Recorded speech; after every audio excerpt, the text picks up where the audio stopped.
La plupart des gens vivent toute leur vie en croyant que l'argent est quelque chose de physique.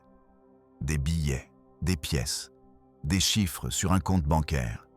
Et c'est pourquoi ils luttent contre lui. Ils se battent, s'épuisent. Mais l'argent n'est pas de la matière.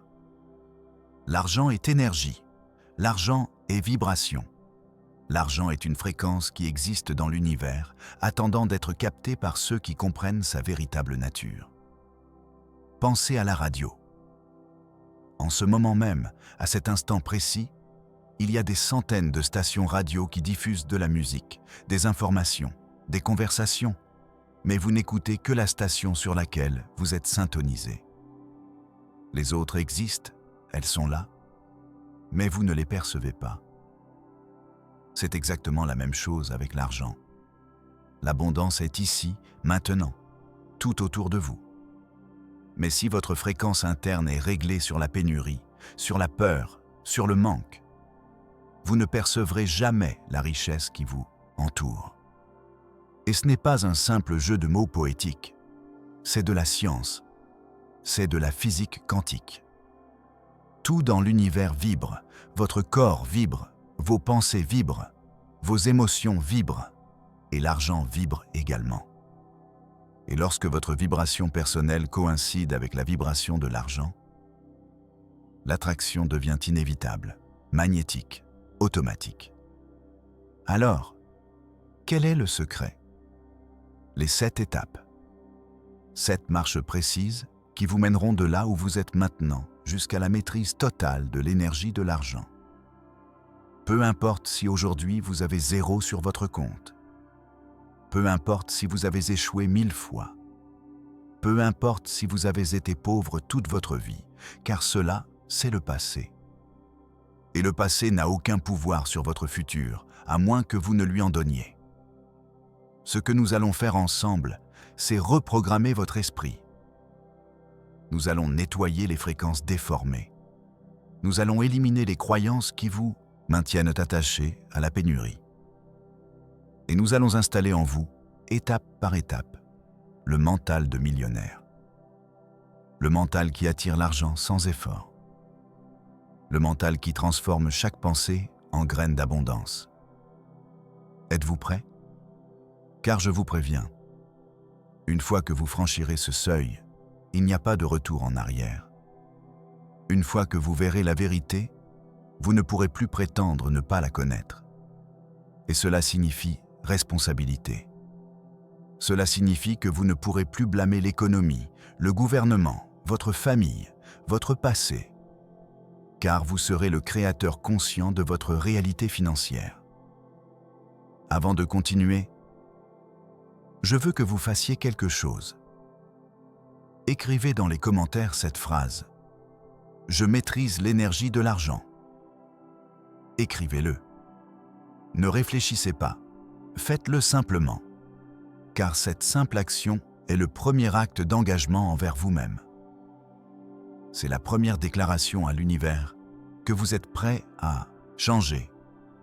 Parlons maintenant de quelque chose que personne ne vous dit. La vérité inconfortable que les systèmes éducatifs, les religions traditionnelles et même votre propre famille vous ont caché, consciemment ou inconsciemment. L'argent n'est pas mauvais. L'argent n'est pas sale. L'argent ne corrompt pas. Ce sont des mensonges, des programmations, des virus mentaux installés dans votre subconscient depuis que vous êtes enfant. L'argent ne pousse pas sur les arbres. Les riches sont méchants.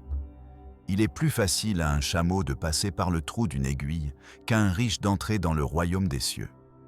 Ces phrases vous semblent familières? Bien sûr que oui. Vous les avez entendues 1000 fois, et à chaque fois que vous les avez entendues, elles se sont gravées plus profondément dans votre esprit. Elles sont devenues vos croyances, et vos croyances ont créé votre réalité. Car voici la vérité fondamentale qui soutient tout ce que nous allons construire ensemble. Vous ne vivez pas dans la réalité. Vous vivez dans votre perception de la réalité. Et votre perception est déterminée par vos croyances. Si vous croyez que l'argent est mauvais, inconsciemment, vous le rejetterez. Si vous croyez que vous ne le méritez pas, inconsciemment, vous l'éloignerez. Si vous croyez qu'il est difficile à obtenir, votre expérience confirmera cette difficulté. Votre esprit subconscient est comme un jardin. Tout ce que vous y plantez pousse. Plantez des graines de pénurie et vous récolterez la pauvreté. Plantez des graines d'abondance et vous récolterez la richesse. C'est aussi simple et aussi implacable que cela. Mais voici la partie magnifique, celle qui vous donne tout le pouvoir. Vous pouvez reprogrammer votre subconscient. Vous pouvez arracher les mauvaises herbes et planter de nouvelles graines. Vous pouvez changer les croyances qui vous limitent par des croyances qui vous élargissent. Et lorsque vous le faites vraiment, votre réalité externe change. Non pas parce que vous faites quelque chose de différent, mais parce que vous êtes quelqu'un de différent. Laissez-moi vous expliquer cela plus clairement. La plupart des gens essaient de changer leur situation financière de l'extérieur. Ils cherchent un meilleur emploi, lancent une entreprise, font des investissements. Et tout cela est bien. Mais si votre fréquence interne reste celle de la pénurie, si votre identité profonde reste celle d'une personne pauvre, alors tous ces efforts externes seront sabotés par votre propre esprit. Vous avez vu cela, n'est-ce pas? Des personnes qui gagnent à la loterie et 2 ans plus tard sont plus pauvres qu'avant. Des personnes qui hérissent de fortune et les perdent. Pourquoi? Parce que leur identité interne ne correspondait pas à la richesse externe. La véritable transformation financière ne se produit pas dans votre compte bancaire. Elle se produit dans votre conscience. Elle se produit dans votre identité. Elle se produit lorsque vous cessez de vous voir comme quelqu'un qui a besoin d'argent et commencez à vous voir comme quelqu'un qui est abondance. Lorsque vous cessez de poursuivre l'argent et commencez à l'attirer. Lorsque vous cessez de travailler pour l'argent et permettez à l'argent de travailler pour vous. Et ce n'est pas de l'arrogance. Ce n'est pas du fantasme. C'est l'alignement avec la vérité de qui vous êtes réellement. Car dans votre essence la plus profonde, dans votre noyau spirituel, vous êtes abondance, vous êtes richesse, vous êtes prospérité. Vous l'avez toujours été. Vous l'aviez simplement oublié. Vous vous êtes distrait par les apparences. Vous vous êtes identifié au manque. Mais maintenant, vous vous souvenez. Maintenant, vous vous éveillez. Les 7 étapes que nous allons parcourir ensemble sont comme une carte. Une carte vers votre véritable identité. Une carte vers la version de vous qui est déjà millionnaire, qui vit déjà dans l'abondance, qui maîtrise déjà l'énergie de l'argent. Cette version existe en ce moment même. Pas dans le futur. Maintenant. Sur une autre fréquence. Dans une autre dimension de possibilités. Et tout ce que vous devez faire, c'est combler l'écart entre qui vous êtes maintenant et qui vous êtes dans cette réalité. Comment comble-t-on cet écart? Avec chaque pensée, avec chaque émotion, avec chaque action, pas à pas, décision après décision, moment après moment. Ce n'est pas un saut, c'est un chemin, mais c'est un chemin inévitable si vous suivez les bonnes étapes. Écrivez dans les commentaires « Je suis abondance maintenant ». Ne dites pas « Je veux être » ou « Je serai ». Dites « Je suis », car c'est s'aligner avec la fréquence de l'abondance. C'est réclamer votre véritable identité. Première étape, le désir ardent. Tout commence par un désir, mais pas n'importe quel désir. Pas un désir tiède, pas un « j'aimerais avoir plus d'argent ». Cela ne sert à rien.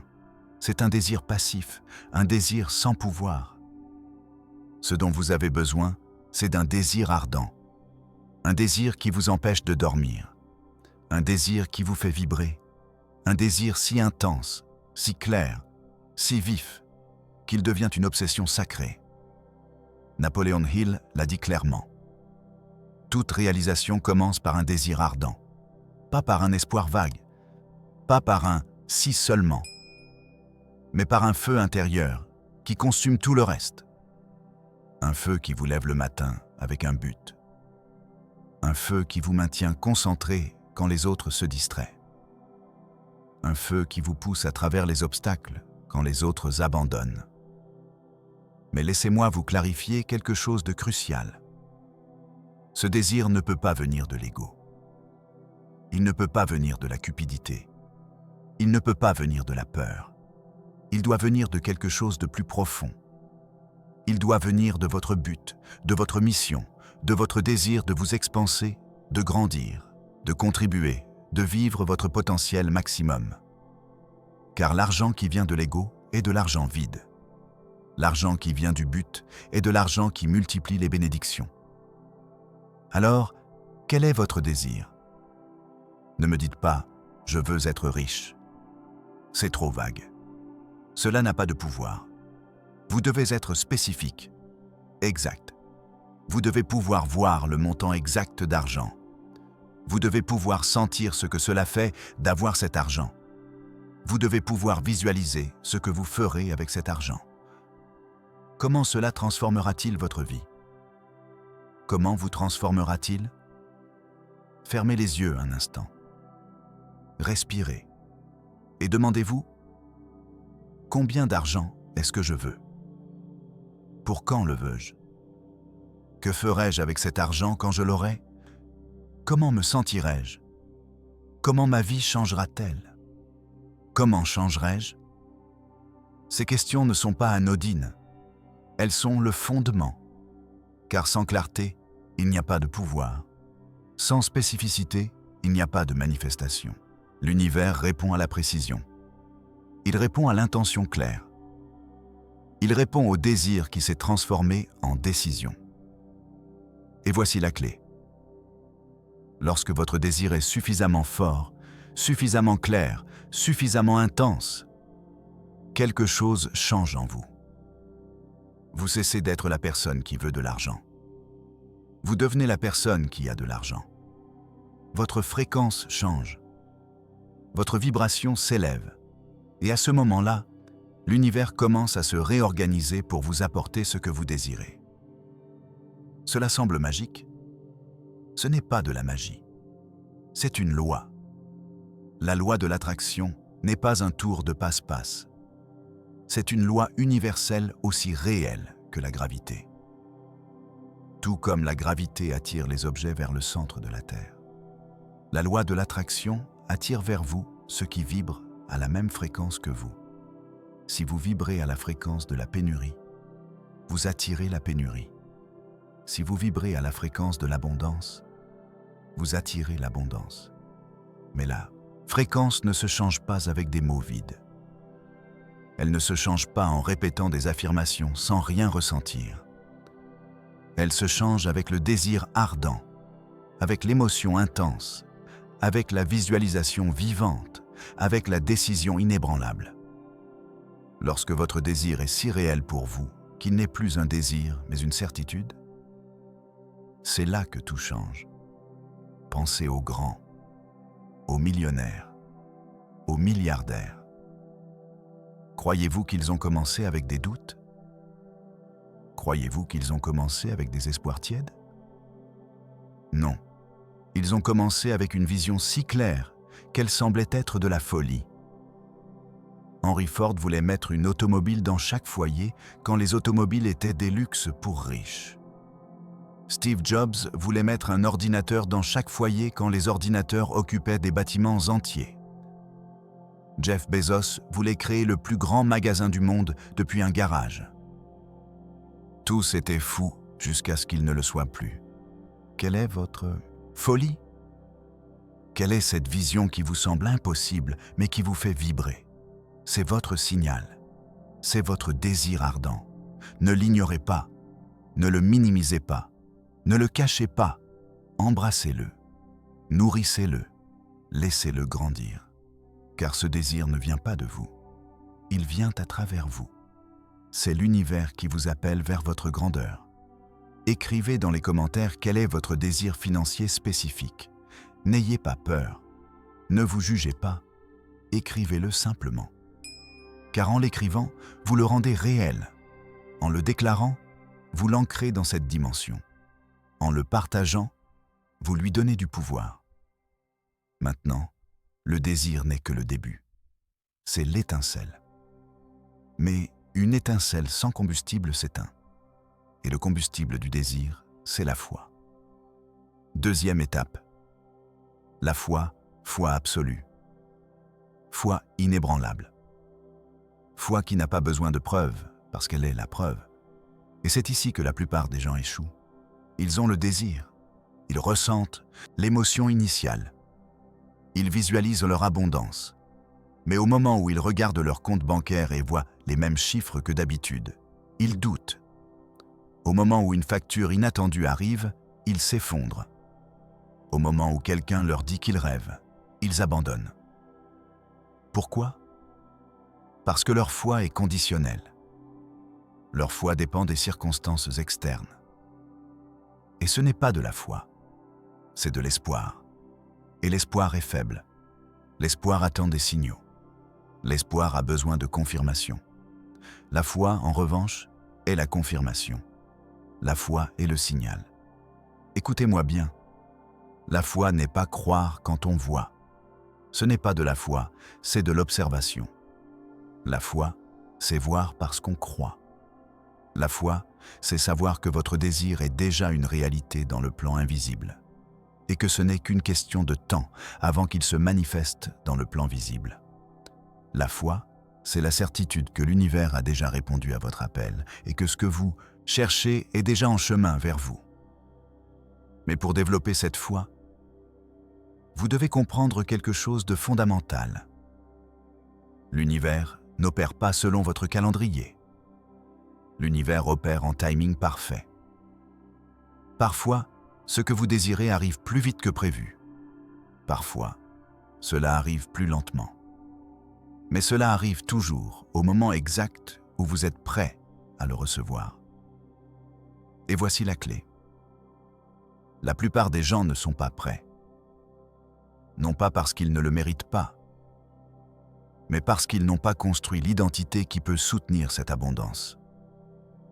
Imaginez que vous demandiez 1 million d'euros, mais que votre identité reste celle de quelqu'un qui dépense tout ce qu'il gagne. Que croyez-vous qu'il arrivera à ce million ? Vous le perdrez. Imaginez que vous demandiez l'abondance, mais que votre identité reste celle de quelqu'un qui se sent coupable d'avoir plus que les autres. Que croyez-vous que fera votre subconscient ? Il sabotera votre abondance. C'est pourquoi la foi et l'identité vont de pair. C'est pourquoi vous ne pouvez pas avoir foi en l'abondance si vous n'avez pas foi en vous-même en tant que quelqu'un de digne, capable et prêt à la recevoir. Alors, comment cultive-t-on cette foi ? Premièrement, avec vos pensées. Chaque pensée est une graine. Si vous plantez des pensées de doute, vous récolterez le doute. Si vous plantez des pensées de certitude, vous récolterez la certitude. Vous devez être impitoyable avec votre esprit. Vous devez surveiller chaque pensée comme un gardien. Et lorsqu'une pensée de pénurie apparaît, et elle apparaîtra, vous devez immédiatement la remplacer par une pensée d'abondance. Ce n'est pas de la pensée positive naïve, c'est de la discipline mentale. C'est un entraînement de la conscience. Les athlètes entraînent leur corps. Les musiciens entraînent leurs mains. Vous devez entraîner votre esprit. Et la foi est le résultat de cet entraînement. C'est le muscle que vous construisez en choisissant consciemment, encore et encore, de croire en l'abondance malgré ce que vos yeux voient. Deuxièmement, avec vos mots. Vos mots sont des décrets. Vos mots façonnent la réalité. Ne parlez pas de pénurie. Ne parlez pas de ce que vous n'avez pas. Ne vous plaignez pas de vos dettes. Ne dites pas « je ne peux pas me le permettre ». Dites « je choisis de ne pas l'acheter maintenant ». Dites « je gère mes ressources sagement ». Dites L'argent coule vers moi constamment. Dites, je suis un aimant pour l'abondance. Cela semble stupide, n'est-ce pas? Cela semble être de l'auto-tromperie. Mais ce n'est pas le cas. C'est de la reprogrammation. C'est l'installation de nouvelles croyances. Et cela fonctionne. Troisièmement, avec vos actions. La foi sans action est morte. Vous ne pouvez pas rester assis à attendre que l'argent tombe du ciel. Vous devez bouger. Vous devez agir. Mais voici la différence. Vous n'agissez pas depuis le désespoir. Vous agissez depuis l'inspiration. Vous ne travaillez pas par peur de la pauvreté. Vous travaillez par amour de l'abondance. Vous ne poursuivez pas les opportunités. Vous créez des opportunités. Car lorsque votre fréquence est celle de l'abondance, les opportunités vous poursuivent. Et quatrièmement, avec votre gratitude. La gratitude est la fréquence la plus élevée de toutes. La gratitude est le signal à l'univers que vous avez déjà reçu. La gratitude est la foi en action. Soyez reconnaissant pour l'argent que vous avez, même s'il est peu.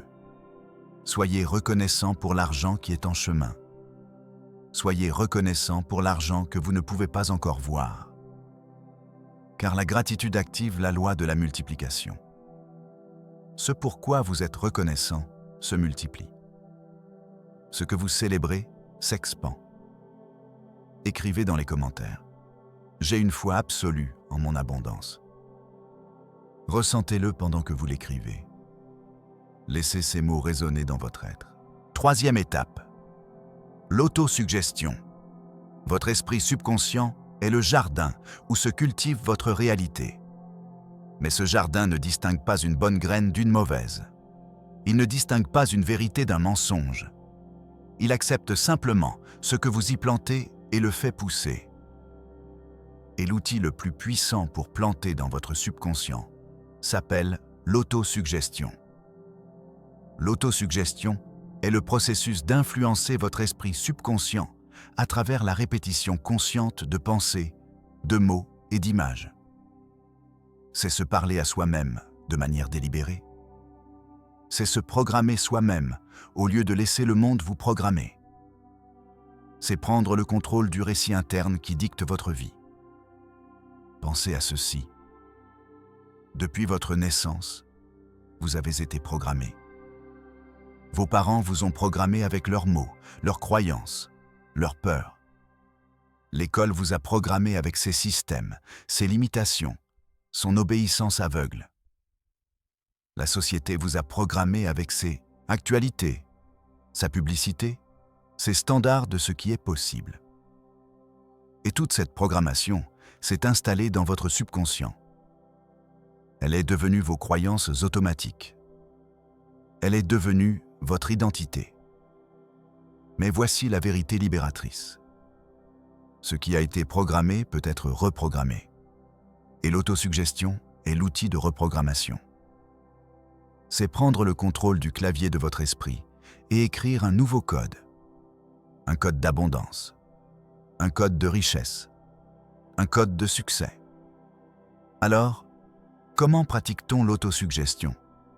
C'est simple, mais ce n'est pas facile, car cela requiert de la discipline. Cela requiert de la constance. Cela requiert la foi dans le processus, même lorsque vous ne voyez pas de résultats immédiats. Premièrement, vous devez créer vos affirmations. Ces affirmations doivent être claires, spécifiques, positives et au temps présent. Ne dites pas « je vais être riche ». Dites « je suis riche ». Ne dites pas « je veux de l'argent ». Dites « l'argent coule vers moi abondamment ». Ne dites pas « j'espère attirer l'abondance ». Dites « je suis un aimant pour l'abondance ». Voyez-vous la différence? Le langage du futur maintient le désir dans le futur. Le langage du présent l'amène à l'ici et maintenant. Et le maintenant est le seul moment où vous pouvez créer. Deuxièmement, répétez ces affirmations tous les jours. Pas une fois, pas quand vous vous en souvenez. Tous les jours, plusieurs fois par jour, quand vous vous réveillez, avant de dormir, pendant que vous conduisez, pendant que vous marchez, sous la douche, n'importe où. Plus vous les répétez, plus elles se graveront dans votre subconscient. Et lorsqu'elles seront gravées suffisamment profondément, elles cesseront d'être des affirmations. Elles deviendront des croyances. Et lorsqu'elles deviendront des croyances, votre réalité changera automatiquement pour les refléter. Mais il ne s'agit pas seulement de répéter des mots comme un perroquet. Vous devez les ressentir. Vous devez visualiser pendant que vous les dites.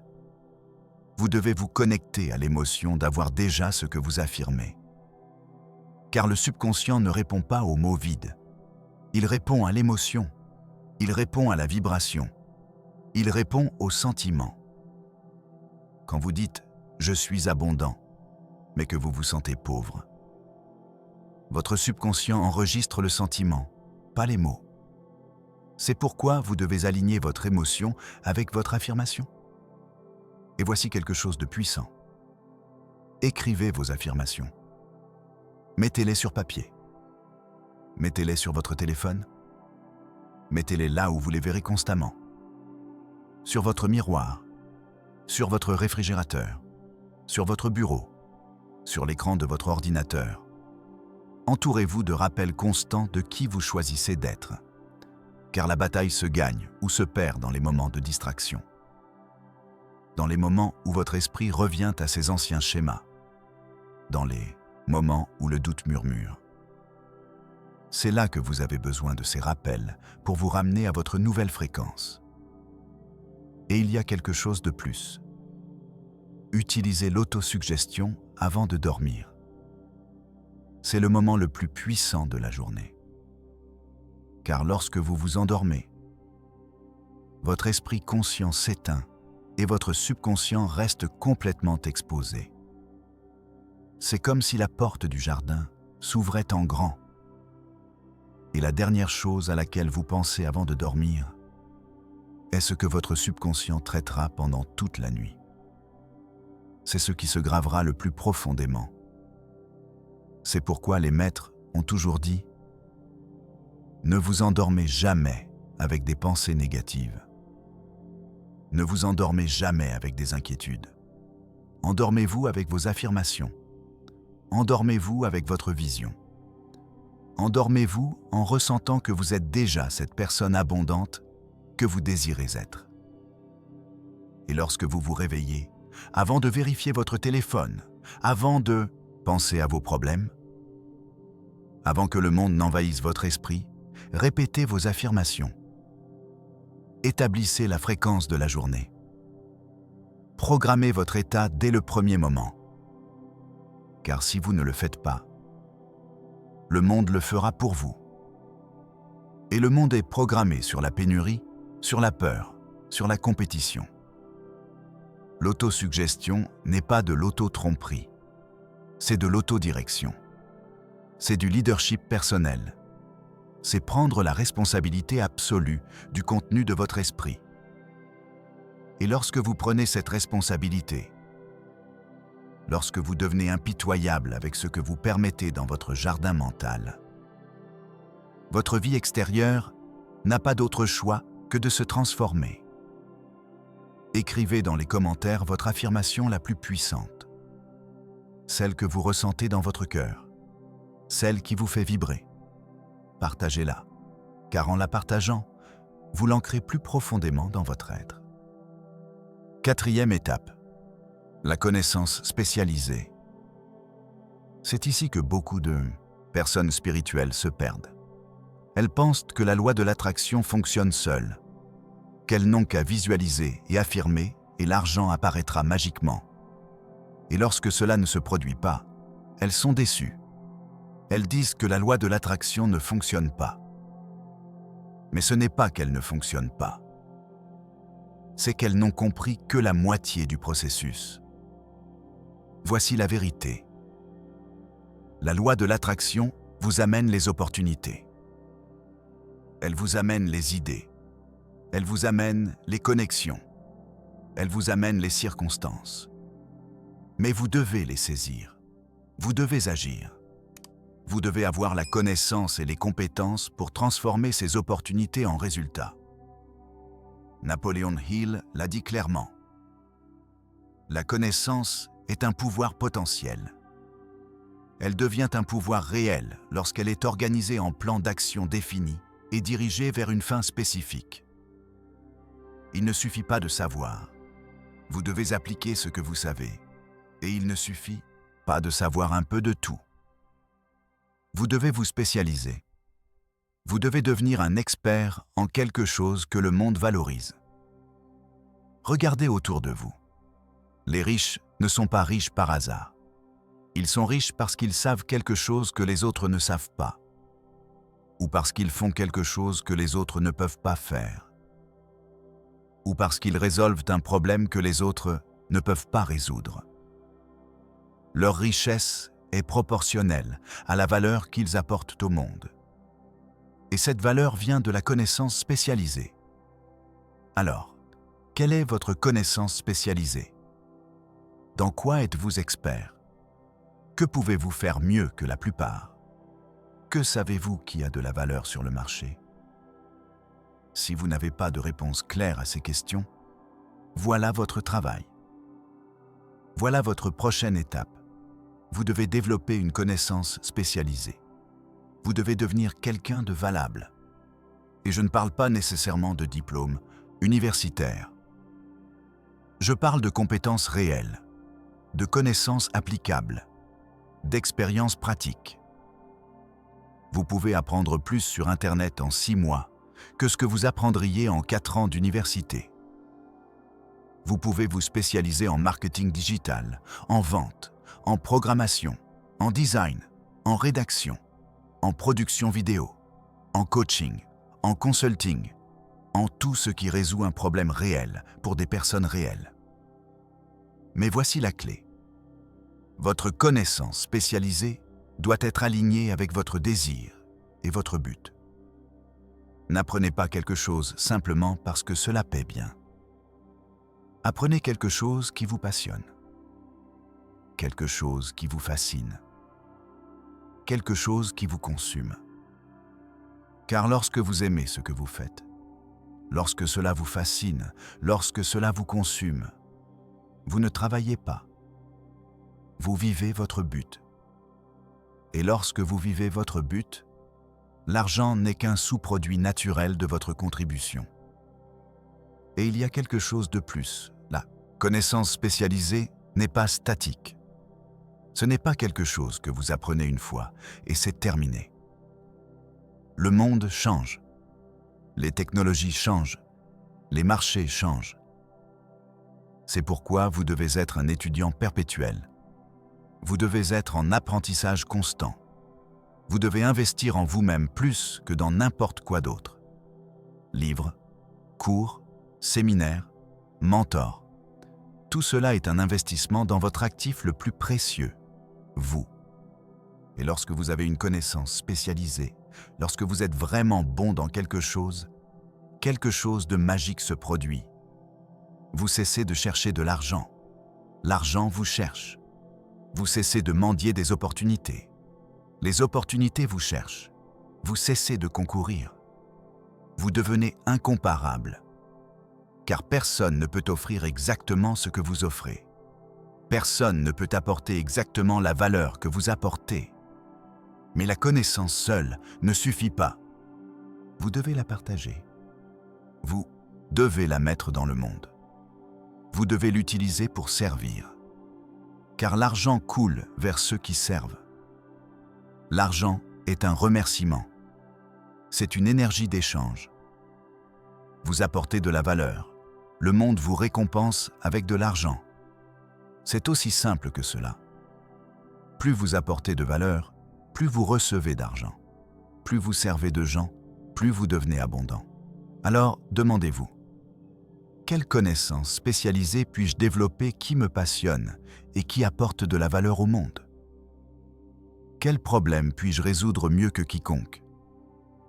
Comment puis-je devenir si précieux que l'argent n'a pas d'autre choix que de couler vers moi? Et ensuite, agissez. Investissez dans votre éducation.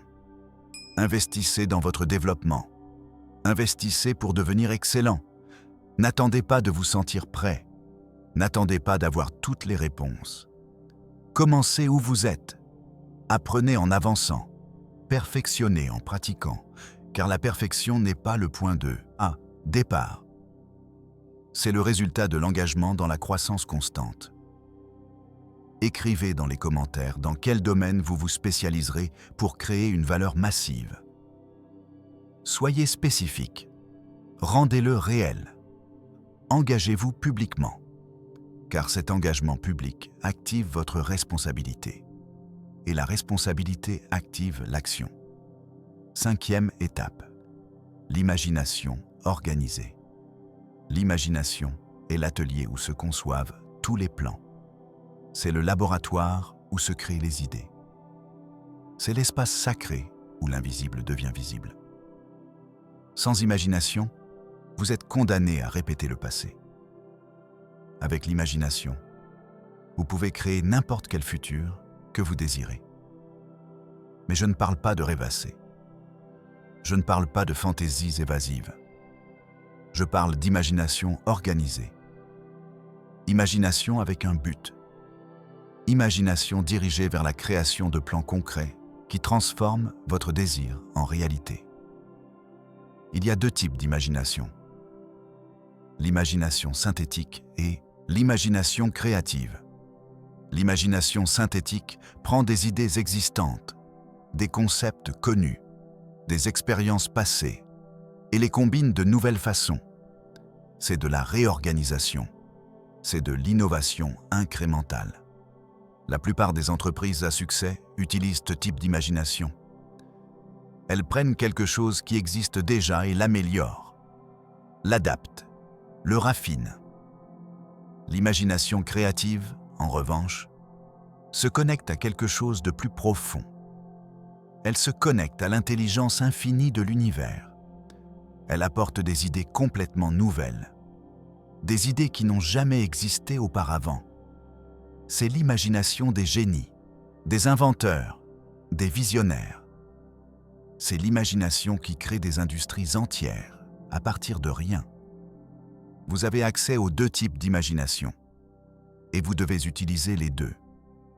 Utilisez votre imagination synthétique pour créer des plans pratiques basés sur ce que vous savez déjà fonctionner. Utilisez votre imagination créative pour apporter de nouvelles idées, de nouvelles possibilités, de nouvelles visions qui n'existent pas encore dans le monde. Mais voici le secret.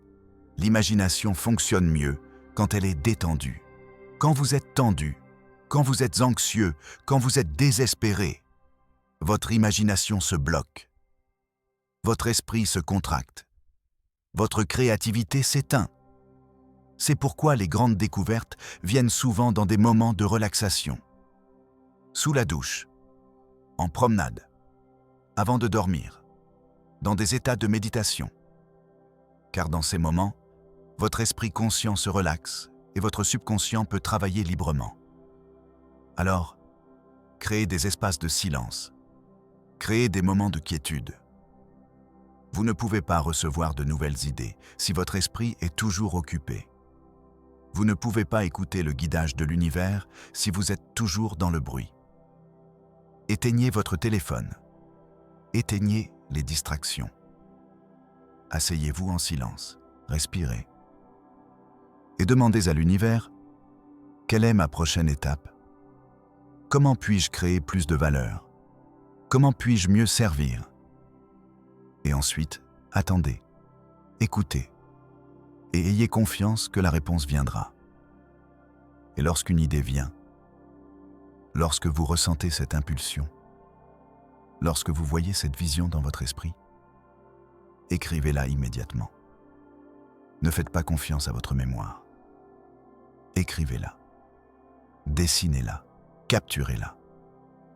Car les idées sont comme des papillons. Si vous ne les capturez pas sur le moment, elles s'en vont. Et elles ne reviendront peut-être jamais. Mais une idée sans action n'est qu'un fantasme. C'est du divertissement mental. Elle n'a pas de pouvoir.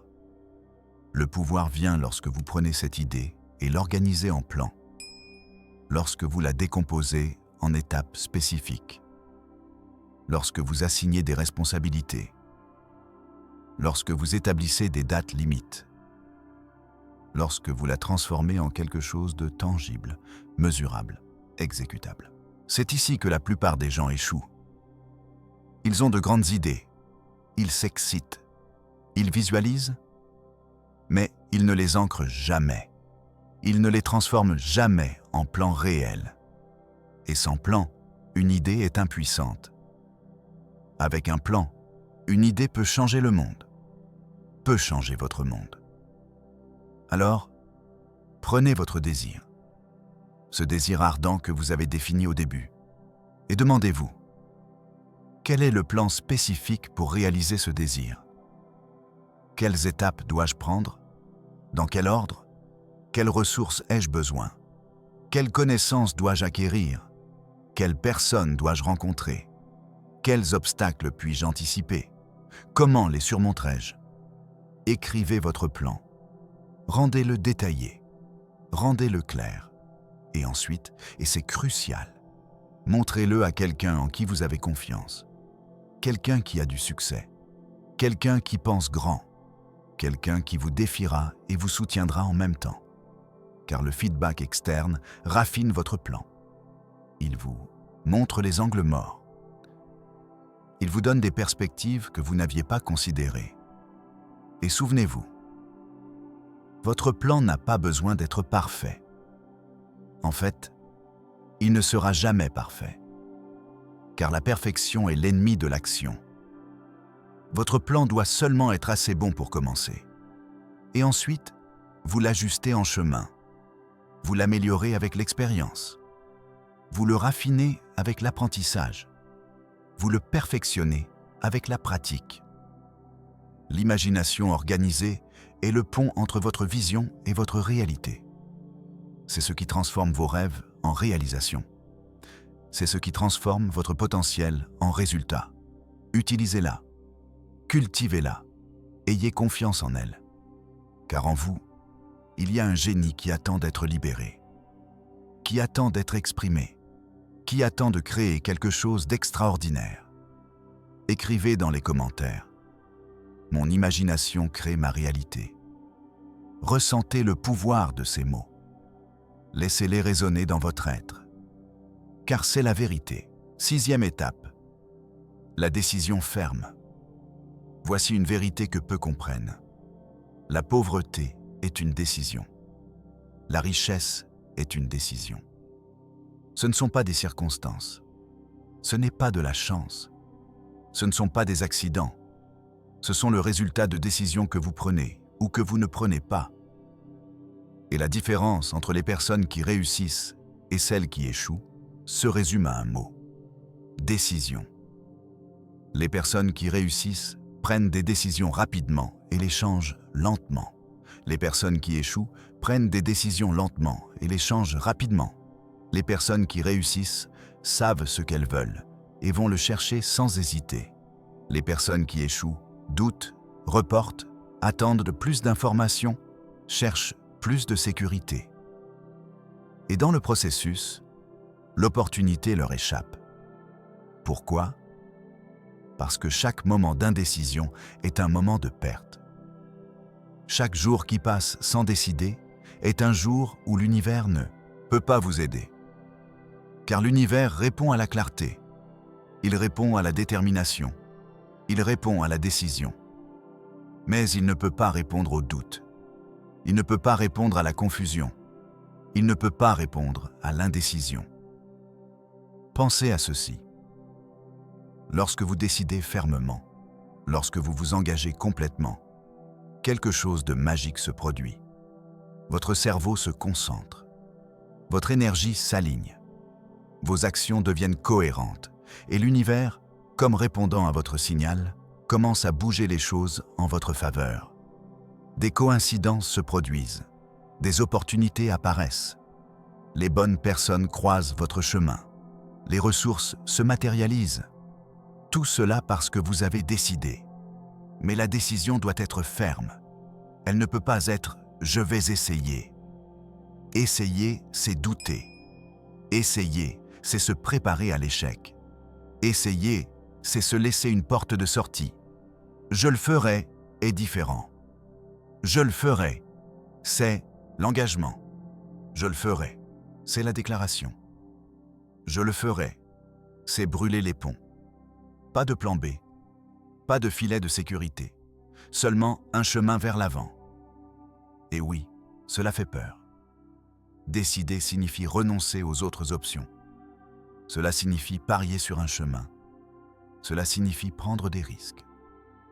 Mais voici la vérité. Ne pas décider est aussi une décision. C'est la décision de rester où vous êtes. C'est la décision de continuer à être qui vous avez été. C'est la décision de maintenir la vie que vous avez. Est-ce ce que vous voulez? Ou voulez-vous quelque chose de différent? Quelque chose de plus grand? Quelque chose d'extraordinaire? Si vous voulez quelque chose de différent, vous devez décider différemment. Vous devez décider de devenir quelqu'un de différent. Vous devez décider de penser différemment, d'agir différemment, de ressentir différemment. Et cette décision doit être si ferme, si inébranlable, si absolue, que rien ni personne ne puisse vous en éloigner. Napoleon Hill a étudié 500 millionnaires et a trouvé un schéma cohérent. Ils avaient tous la capacité de prendre des décisions rapides et définitives. Ils ne se laissaient pas facilement influencer par les opinions des autres. Ils ne changeaient pas de cap au premier obstacle. Ils ne doutaient pas quand les choses devenaient difficiles. Ils décidaient et maintenaient leurs décisions jusqu'à atteindre leur objectif ou jusqu'à ce que de nouvelles informations valides leur montrent un meilleur chemin. Mais voici le danger. Les opinions des autres. La plupart des gens adorent donner des conseils. Ils adorent vous dire ce que vous devez faire. Ils adorent projeter leur peur sur vos rêves. Et si vous leur permettez de vous influencer, si vous leur donnez du pouvoir sur vos décisions, vous ne réaliserez jamais rien de grand. Car la grandeur est toujours controversée. Il y aura toujours des gens pour dire que ce n'est pas possible, que c'est trop risqué, que vous devriez être plus réaliste, que vous devriez vous contenter de moins. Ne les écoutez pas, ou plutôt, écoutez-les. Considérez leur point de vue, mais ne les laissez pas déterminer votre décision. Votre décision est la vôtre. Votre vie est la vôtre. Votre destin est le vôtre. Personne d'autre ne peut décider pour vous. Personne d'autre ne peut vivre votre vie. Personne d'autre ne paiera le prix de vos rêves non réalisés. Alors, décidez. Décidez maintenant. Décidez que vous serez abondant. Décidez que vous maîtriserez l'énergie de l'argent. Décidez que vous créerez la vie que vous désirez. Et une fois que vous avez décidé, ne regardez pas en arrière, ne questionnez pas, ne doutez pas. Avancez simplement, un pas, un autre pas, encore un autre. Car le chemin se révèle à mesure que vous marchez. La clarté vient à mesure que vous agissez. La confiance se construit à mesure que vous avancez. Et lorsque le doute apparaît, et il apparaîtra, souvenez-vous de votre décision. Revenez à elle. Ancrez-vous en elle, car votre décision est votre ancre. C'est votre nord. C'est votre force quand tout le reste flanche. Maintenez votre décision. Protégez-la. Nourrissez-la et laissez-la vous guider vers votre destin. Écrivez dans les commentaires « J'ai décidé d'être abondant et rien ne m'arrêtera ». Dites-le avec tout votre être. Ressentez le pouvoir de cette décision. Engagez-vous publiquement, car l'engagement public amplifie votre détermination. 7e étape. La persistance. C'est ici que se séparent les rêveurs des créateurs. C'est ici que se révèle qui veut vraiment ce qu'il dit vouloir. Car vous pouvez avoir le désir le plus ardent. Vous pouvez avoir une foi inébranlable. Vous pouvez avoir le meilleur plan du monde. Vous pouvez prendre la décision la plus ferme. Mais si vous n'avez pas de persistance, si vous abandonnez au premier obstacle, à la première défaite, au premier refus, tout le reste n'a pas d'importance. La persistance est la qualité qui transforme l'échec en succès. C'est la force qui transforme les obstacles en tremplin. C'est la détermination qui dit « encore une fois » quand tout le monde dit « c'est assez ». Et elle est absolument non négociable si vous voulez maîtriser l'énergie de l'argent. Car laissez-moi vous dire quelque chose que personne ne vous a dit avec suffisamment de clarté. Vous allez échouer. Vous allez faire des erreurs. Vous allez faire face à des refus. Vous allez avoir des mauvais jours. Vous allez douter. Vous allez être fatigué. Vous allez vouloir abandonner. Et c'est normal. Cela fait partie du processus. Cela fait partie de la transformation. L'échec n'est pas l'ennemi. Abandonner est l'ennemi. Thomas Edison a échoué 10 000 fois avant d'inventer l'ampoule. 10 000 fois. Et lorsqu'on lui a demandé comment il s'était senti d'échouer autant de fois, il a répondu « Je n'ai pas échoué 10 000 fois. J'ai trouvé 10 000 façons qui ne fonctionnent pas. » Voyez-vous la différence? C'est le mental de la persistance. C'est le mental qui crée l'impossible. La plupart des gens abandonnent juste avant le succès, juste avant le moment où tout changerait. Ils sont à un pas, à une tentative de plus, à un appel de plus, à un jour de plus.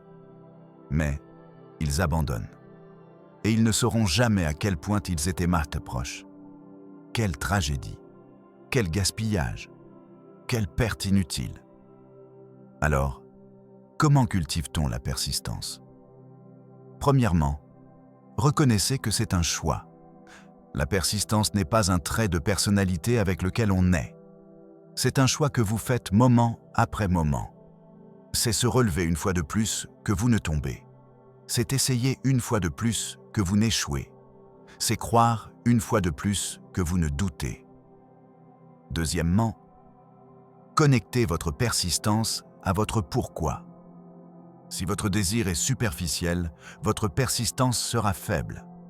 Mais si votre désir vient du plus profond de votre être, s'il est connecté à votre but, s'il est aligné avec votre mission, alors votre persistance sera inébranlable. Car vous ne persistez pas pour l'argent.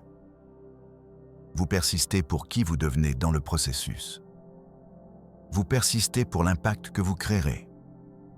Vous persistez parce que vous n'avez pas d'autre choix. C'est votre appel. C'est votre destin. Troisièmement, entourez-vous de personnes persistantes. La persistance est contagieuse. Si vous vous entourez de personnes qui abandonnent facilement, vous abandonnerez aussi. Si vous vous entourez de personnes qui persistent quoi qu'il arrive, vous persisterez aussi. Vos amis déterminent votre futur. Vos associations déterminent votre destin. Choisissez sagement. Quatrièmement, célébrez le progrès, pas seulement les résultats. La persistance se nourrit de petites victoires. Si vous célébrez seulement lorsque vous atteignez le but final, le chemin sera trop long, trop difficile. Mais si vous célébrez chaque petite avancée, chaque petite amélioration, chaque petit apprentissage, alors le chemin devient agréable. Et ce que vous appréciez, vous le maintenez. Cinquièmement, comprenez que la persistance n'est pas de l'entêtement aveugle. Ce n'est pas faire la même chose encore et encore en espérant des résultats différents. C'est de la folie. La persistance, c'est maintenir votre objectif fixe tout en étant flexible dans vos méthodes. Si quelque chose ne fonctionne pas, changez votre approche. Essayez quelque chose de différent. Apprenez, adaptez, évoluez. Mais n'abandonnez jamais, jamais votre but. Et voici quelque chose que vous devez graver dans votre esprit. Chaque obstacle que vous affrontez est là pour vous renforcer. Chaque refus vous prépare à quelque chose de mieux. Chaque échec vous enseigne quelque chose d'essentiel. L'univers ne vous punit pas. Il vous entraîne. Il vous polit. Il vous transforme en la personne qui peut gérer le niveau d'abondance que vous désirez. Pensez à un diamant. Un diamant est du charbon qui a extrêmement bien géré la pression. La pression ne l'a pas détruit. Elle l'a transformé.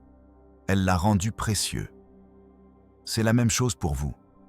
La pression des obstacles, des défis, des difficultés n'est pas là pour vous détruire. Elle est là pour vous transformer en diamant.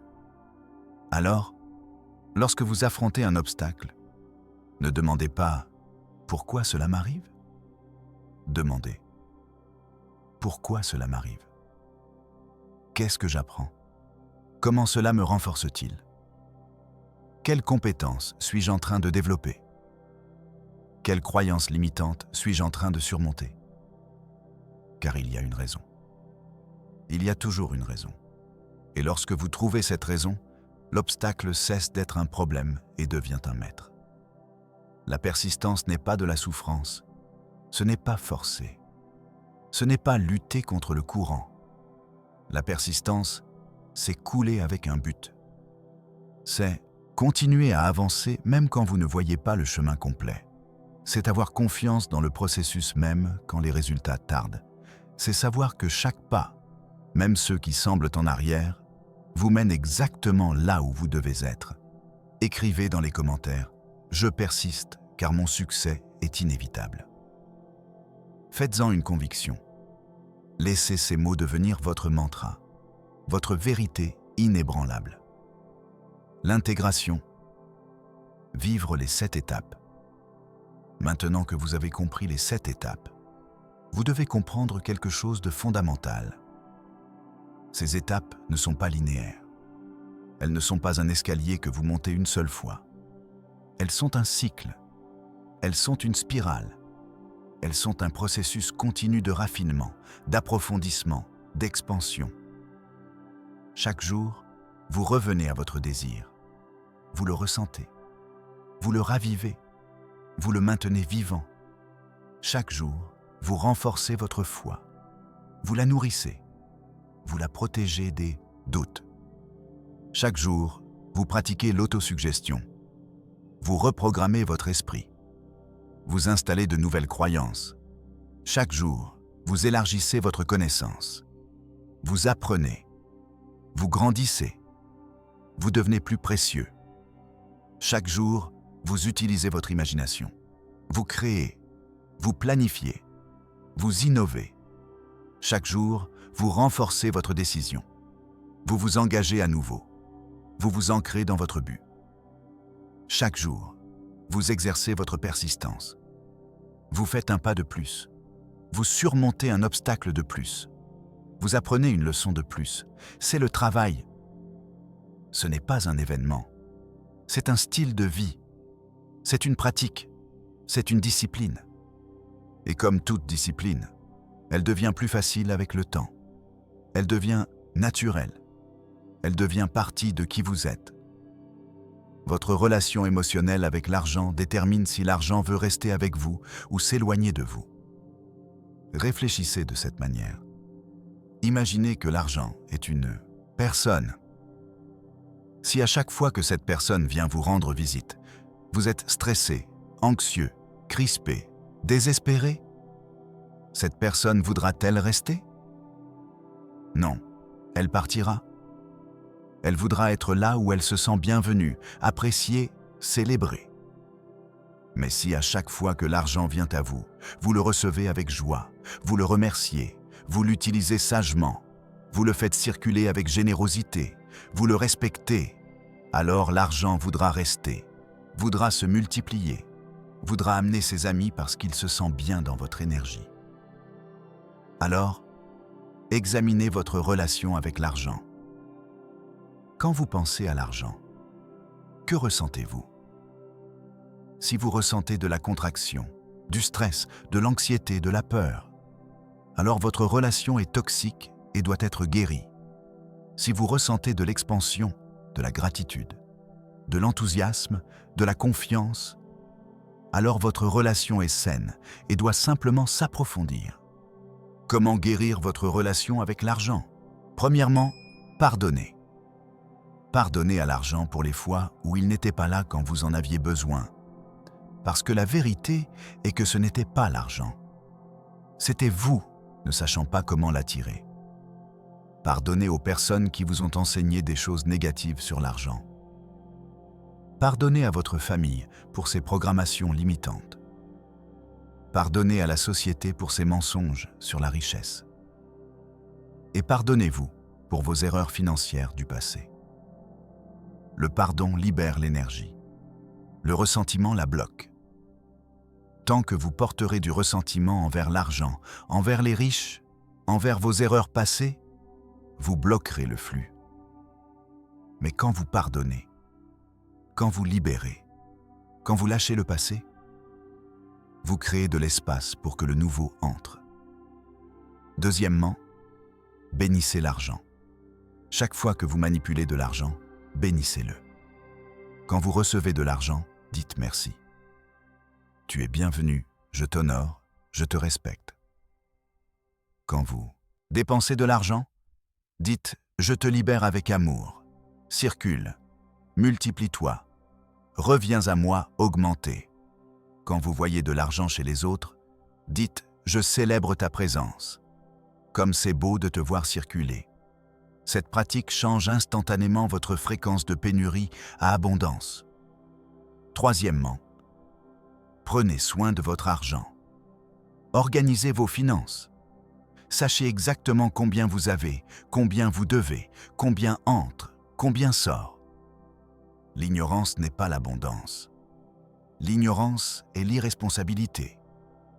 Et l'argent ne coule pas vers l'irresponsabilité. Il coule vers la responsabilité consciente. Cela ne signifie pas être obsessif. Cela signifie être conscient.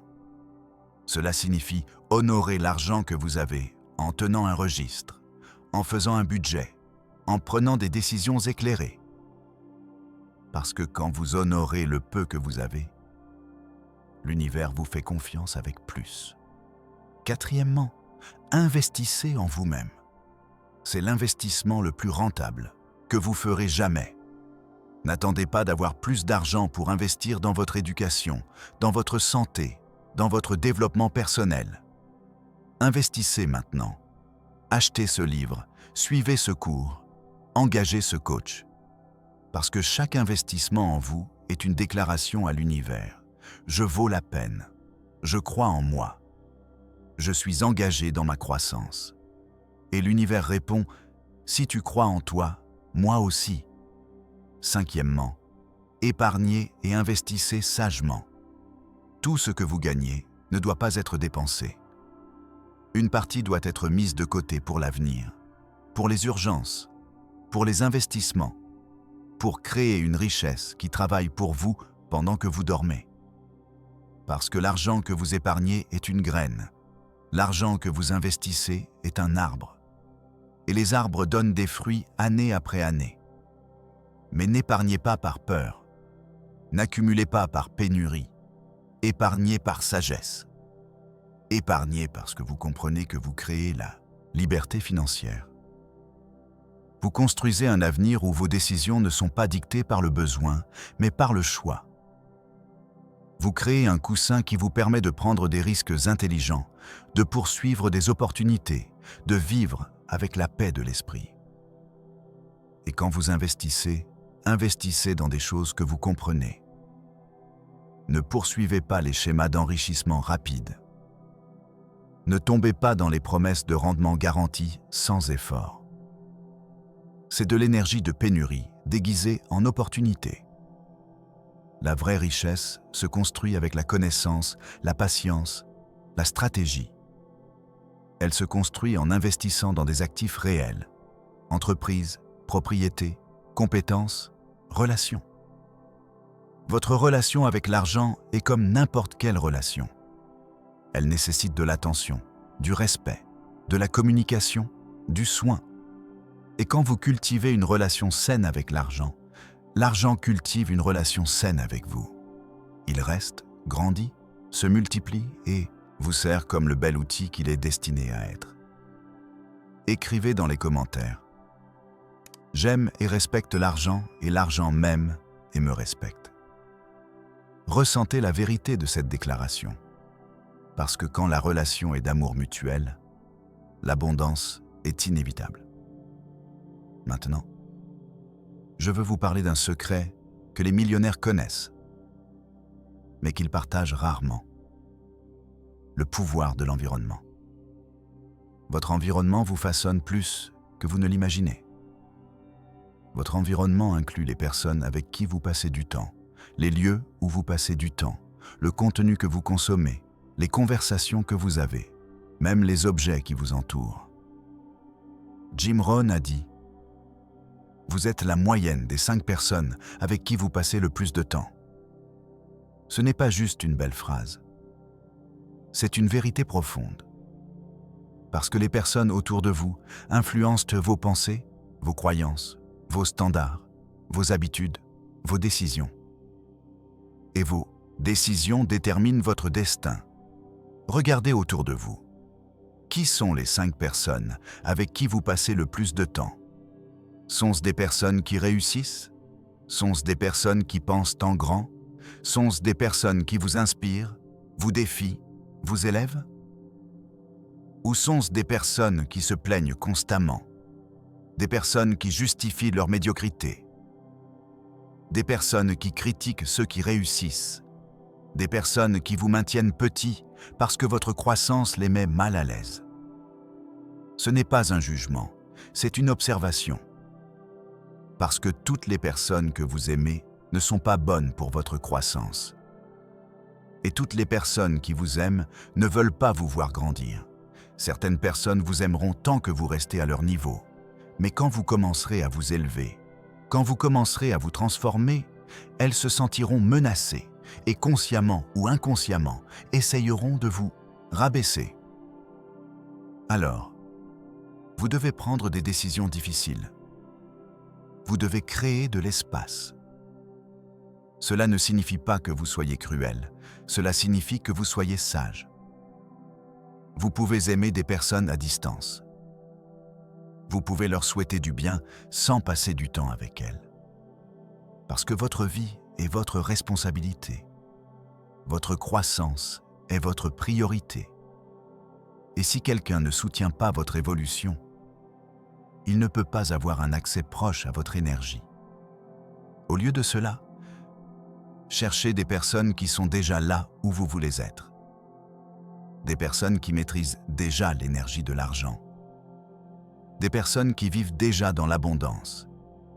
Des personnes qui pensent différemment, agissent différemment, obtiennent des résultats différents.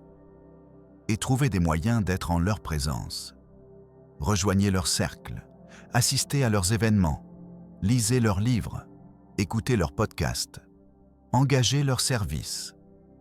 Parce que l'exposition transforme, l'immersion accélère, l'osmose fonctionne. Et quand vous êtes en présence de ces personnes, ne vous comparez pas, ne vous sentez pas inférieur, ne vous contractez pas. Observez, écoutez comment ils parlent, remarquez comment ils pensent, observez comment ils agissent, absorbez leur énergie, adoptez leurs standards, élevez vos propres attentes, parce que ce que vous voyez constamment, vous croyez que c'est possible. Et ce que vous croyez possible, vous l'accomplissez éventuellement. Mais votre environnement n'est pas seulement les personnes, c'est aussi votre espace physique. Comment est votre maison, votre bureau, votre voiture? Reflète-t-il le succès que vous désirez ou reflète-t-il le chaos, la négligence, la médiocrité? Vous n'avez pas besoin de vivre dans un palais. Mais vous devez vivre dans un espace qui vous inspire, qui est propre, organisé, intentionnellement conçu. Parce que votre espace extérieur reflète et crée votre espace intérieur. Si vous vivez dans le désordre, vous penserez dans le désordre. Si vous vivez dans la beauté, vous penserez avec clarté. Alors, prenez soin de votre environnement. Faites de votre espace un sanctuaire, un lieu qui vous élève, un lieu où vous vous sentez abondant, prospère, réussi. Cela ne nécessite pas beaucoup d'argent, cela nécessite de l'intention. Une plante, une œuvre d'art, quelque chose qui vous inspire, quelque chose qui vous rappelle votre vision, quelque chose qui maintient votre vibration haute. Et votre environnement s'inclut aussi ce que vous consommez mentalement, les informations que vous regardez, les réseaux sociaux que vous consultez, les programmes que vous visionnez, les livres que vous lisez. Tout cela entre dans votre esprit, devient votre pensée, devient votre réalité. Alors soyez impitoyable avec ce que vous permettez d'entrer dans votre esprit. Arrêtez de regarder les informations négatives, arrêtez de consommer du drame, arrêtez de suivre des personnes qui se plaignent. Au lieu de cela, consommez du contenu qui vous inspire, qui vous éduque, qui vous élargit. Lisez des biographies de personnes qui réussissent. Lisez des livres de développement personnel. Lisez sur les finances, les investissements, les affaires. Remplissez votre esprit de connaissances qui vous servent, pas de déchets qui vous drainent. Et finalement, votre environnement énergétique, les vibrations des lieux où vous passez du temps. Certains lieux vous élèvent, d'autres vous drainent. Certains lieux sont chargés d'énergie de succès, d'autres sont chargés d'énergie d'échec. Faites attention, ressentez et choisissez consciemment où vous passez votre temps. Si vous travaillez dans un lieu toxique, rempli de négativité, de ragots, de plaintes, cette énergie vous affectera. Peu importe à quel point vous êtes fort, peu importe à quel point vous essayez d'être positif, l'exposition constante à l'énergie négative vous épuisera. Alors cherchez des moyens de changer votre environnement de travail. Ou si vous ne pouvez pas changer l'environnement, changez votre énergie dans l'environnement. Créez un bouclier. Maintenez votre vibration haute. Et quand c'est possible, éloignez-vous. Votre environnement est votre écosystème. Et comme tout écosystème, il vous nourrira ou vous épuisera. Construisez un environnement qui vous nourrit, qui vous soutient, qui vous élève. Parce que la transformation est beaucoup plus facile dans le bon environnement et presque impossible dans le mauvais environnement. Écrivez dans les commentaires « Je crée un environnement qui reflète et soutient mon abondance ». Engagez-vous à concevoir consciemment votre écosystème de succès. Maintenant, plongeons dans l'un des secrets les plus profonds de la manifestation de richesse. L'énergie du donner et recevoir. Parce qu'il y a un flux naturel dans l'univers, un rythme, une danse entre donner et recevoir. Et quand vous comprenez ce rythme, ou quand vous vous synchronisez avec lui, vous devenez un canal pur pour l'abondance infinie. La plupart des gens ont bloqué l'un de ces deux aspects. Soit ils ne savent pas donner, soit ils ne savent pas recevoir. Et l'un ou l'autre de ces blocages interrompt le flux. Parce que le flux nécessite les deux. Il nécessite l'inspiration et l'expiration. Il nécessite le donner et le recevoir. Il nécessite le lâcher-prise et l'attirer. Parlons d'abord de donner. J'ai déjà mentionné l'importance de la générosité. Mais laissez-moi approfondir quelque chose de crucial. L'énergie avec laquelle vous donnez. Parce que ce n'est pas seulement ce que vous donnez, c'est comment vous donnez, d'où vous donnez, avec quelle intention vous donnez. Si vous donnez par obligation, il n'y a pas de pouvoir en cela. Si vous donnez par culpabilité, il n'y a pas de bénédiction en cela. Si vous donnez en attendant quelque chose en retour, ce n'est pas donner, c'est échanger. Et l'échange va bien, mais il n'active pas la loi de multiplication de la même manière que le don pur. Le don pur vient de l'amour, vient de l'abondance, vient du débordement. Vous donnez parce que vous avez, vous donnez parce que vous voulez, vous donnez parce que cela vous rend heureux de voir d'autres recevoir. Vous donnez sans tenir de compte. vous donnez sans attendre de reconnaissance. Vous donnez parce que vous êtes un canal de bénédiction et vous ne pouvez pas vous en empêcher. Et quand vous donnez de cet endroit, quelque chose de magique se produit. L'univers remarque, l'univers enregistre et l'univers retourne. Pas nécessairement de la même personne à qui vous avez donné, pas nécessairement sous la même forme. Mais il retourne toujours multiplié, parce que c'est ainsi que fonctionne la loi. Jésus a enseigné. Donnez, et il vous sera donné, une bonne mesure, tassée, secouée et débordante. Ce débordement est la multiplication. C'est la loi spirituelle des semailles et de la récolte. Vous plantez une graine, vous récoltez un arbre. Vous plantez dans l'amour, vous récoltez dans l'abondance. Vous plantez dans la générosité, vous récoltez dans la richesse. Mais voici ce que beaucoup ne comprennent pas. Vous devez donner d'abord. Vous ne pouvez pas attendre de recevoir pour ensuite donner. L'univers répond à la foi démontrée, pas à la promesse future. Si vous dites « quand j'aurai plus, je donnerai plus », l'univers dit « quand tu donneras plus, tu auras plus ». Voyez-vous le dilemme? Quelqu'un doit bouger en premier. Et ce quelqu'un, c'est vous. Alors donnez maintenant. Donnez d'où vous êtes.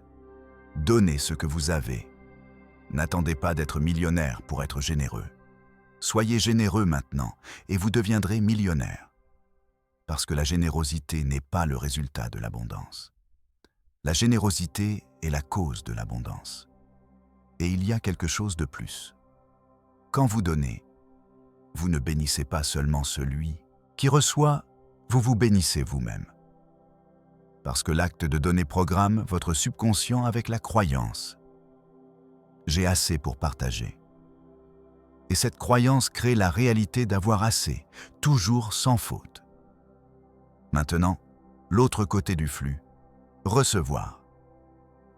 Et c'est là que beaucoup de personnes spirituelles ont des problèmes. On leur a enseigné que recevoir est égoïste, que demander est faible, qu'accumuler est mal. Et alors, elles bloquent leur capacité à recevoir. Elles se sentent mal à l'aise quand quelqu'un leur fait un compliment. Elles résistent quand quelqu'un veut les aider. Elles s'auto-sabotent quand l'argent commence à couler vers elles. Mais voici la vérité. Recevoir est aussi sacré que donner. Parce que quand vous refusez de recevoir, vous niez à quelqu'un d'autre la joie de donner. Quand vous refusez un compliment, vous invalidez la perception de l'autre personne. Quand vous refusez de l'aide, vous dites à l'univers « Je ne fais pas confiance, que tu me soutiennes ». Et l'univers répond en conséquence. Alors, apprenez à recevoir avec grâce, avec gratitude, avec ouverture. Quand quelqu'un vous donne quelque chose, dites merci. Je le reçois avec amour. Quand quelqu'un vous fait un compliment, dites merci, j'apprécie. Quand de l'argent inattendu arrive, dites merci, univers, je suis ouvert à plus. Parce que chaque fois que vous recevez avec gratitude, vous dites à l'univers, je suis prêt pour plus. Et l'univers répond, voici plus. Et il y a quelque chose de profond ici. Votre capacité à recevoir est directement proportionnelle à votre sens de mérite. Si vous ne croyez pas que vous méritez, vous ne recevrez pas. Ou si vous recevez, vous saboterez, vous perdrez, vous éloignerez. Parce que votre réalité s'alignera toujours avec ce que vous croyez mériter. Alors, travaillez sur votre mérite. Pas depuis l'ego, pas depuis l'arrogance, mais depuis la vérité de qui vous êtes. Vous êtes une expression divine. Vous êtes enfant de l'univers. Vous êtes créé de la même substance que les étoiles. Vous méritez l'abondance non pas parce que vous êtes meilleur que les autres, mais parce que l'abondance est votre droit de naissance. C'est votre héritage spirituel. C'est votre état naturel. Et quand vous embrassez cette vérité, quand vous la ressentez vraiment dans votre être, votre capacité à recevoir s'élargit infiniment. Les portes s'ouvrent, les opportunités coulent, l'argent arrive de sources attendues et inattendues. Les miracles deviennent quotidiens parce que vous êtes aligné avec le flux. Vous êtes dans le rythme, vous êtes dans la danse du donner et recevoir. Pratiquez les deux consciemment. Donnez tous les jours. Peu importe si c'est peu, donnez quelque chose, votre temps, votre attention, votre sourire, votre connaissance, votre argent, quoi que ce soit. Mais donnez et recevez tous les jours. Recevez les compliments, recevez l'aide, recevez l'abondance, recevez l'amour, recevez tout ce que l'univers veut vous donner, avec gratitude, avec ouverture, avec célébration. Et observez ce qui se passe. Observez comment votre vie commence à se transformer, comment l'argent commence à couler plus facilement, comment les opportunités commencent à apparaître plus fréquemment, comme vous vous sentez plus léger, plus libre, plus abondant, parce que vous êtes dans le flux. Et dans le flux, tout est possible. Écrivez dans les commentaires « Je donne avec amour et je reçois avec gratitude ». Cette déclaration ouvre les deux canaux du flux d'abondance. Engagez-vous à vivre dans ce rythme sacré. Maintenant, je veux partager avec vous quelque chose qui changera radicalement votre perspective sur les défis financiers, parce que nous faisons tous face à des défis. Nous avons tous des moments de crise. Nous passons tous par des vallées sombres sur notre chemin vers l'abondance. Et comment vous interprétez ces moments? Comment vous répondez à ces défis? Cela détermine s'ils vous détruisent ou vous renforcent. La plupart des gens interprètent les défis financiers comme preuve que ça ne marche pas, comme signe qu'ils ne sont pas suffisants, comme preuve qu'ils sont destinés à l'échec. Et cette interprétation crée une spirale descendante. Parce que si vous croyez que le défi est preuve d'échec, vous abandonnez, vous arrêtez d'essayer, vous confirmez votre propre prophétie. Mais il y a une autre interprétation, une interprétation de pouvoir. Et c'est celle-ci. Chaque défi financier est une opportunité de croissance. Chaque crise est une invitation à évoluer. Chaque obstacle est un enseignant déguisé. Chaque chute est une préparation pour un saut plus grand. Pensez à ceci. Les muscles grandissent quand ils se déchirent. Le diamant se forme sous pression extrême. L'or se purifie par le feu. Le papillon doit lutter pour sortir du cocon parce que cette lutte renforce ses ailes. Sans cette lutte, il ne pourrait pas voler. La même chose s'applique à vous. Les défis ne sont pas là pour vous détruire, ils sont là pour vous développer. Alors, quand vous faites face à un défi financier, ne demandez pas « Pourquoi cela m'arrive ?» Demandez « Pourquoi cela m'arrive ?» Qu'est-ce que j'apprends? Quelles compétences suis-je en train de développer? Quelles croyances limitantes suis-je forcé de transcender? Quel aspect de mon caractère est en train d'être renforcé? Parce qu'il y a toujours une leçon, il y a toujours un but, il y a toujours un cadeau caché dans le défi. Et quand vous trouvez ce cadeau, quand vous extrayez cette leçon, le défi a rempli son but et il n'a pas besoin d'être répété. Mais si vous ignorez la leçon, si vous blâmez les circonstances, si vous jouez la victime, alors le défi se répétera encore et encore, jusqu'à ce que vous appreniez ce que vous devez apprendre. Et il y a quelque chose de plus. Les défis sont des tests. C'est l'univers qui vérifie si vous êtes vraiment engagé, si vous croyez vraiment, si vous êtes vraiment la personne que vous affirmez être. Parce qu'il est facile d'avoir la foi quand tout va bien. Il est facile d'être positif quand vous avez de l'argent en banque. Il est facile de faire confiance quand vous voyez des résultats. Mais la vraie foi est testée dans l'adversité. La vraie identité est révélée dans la crise.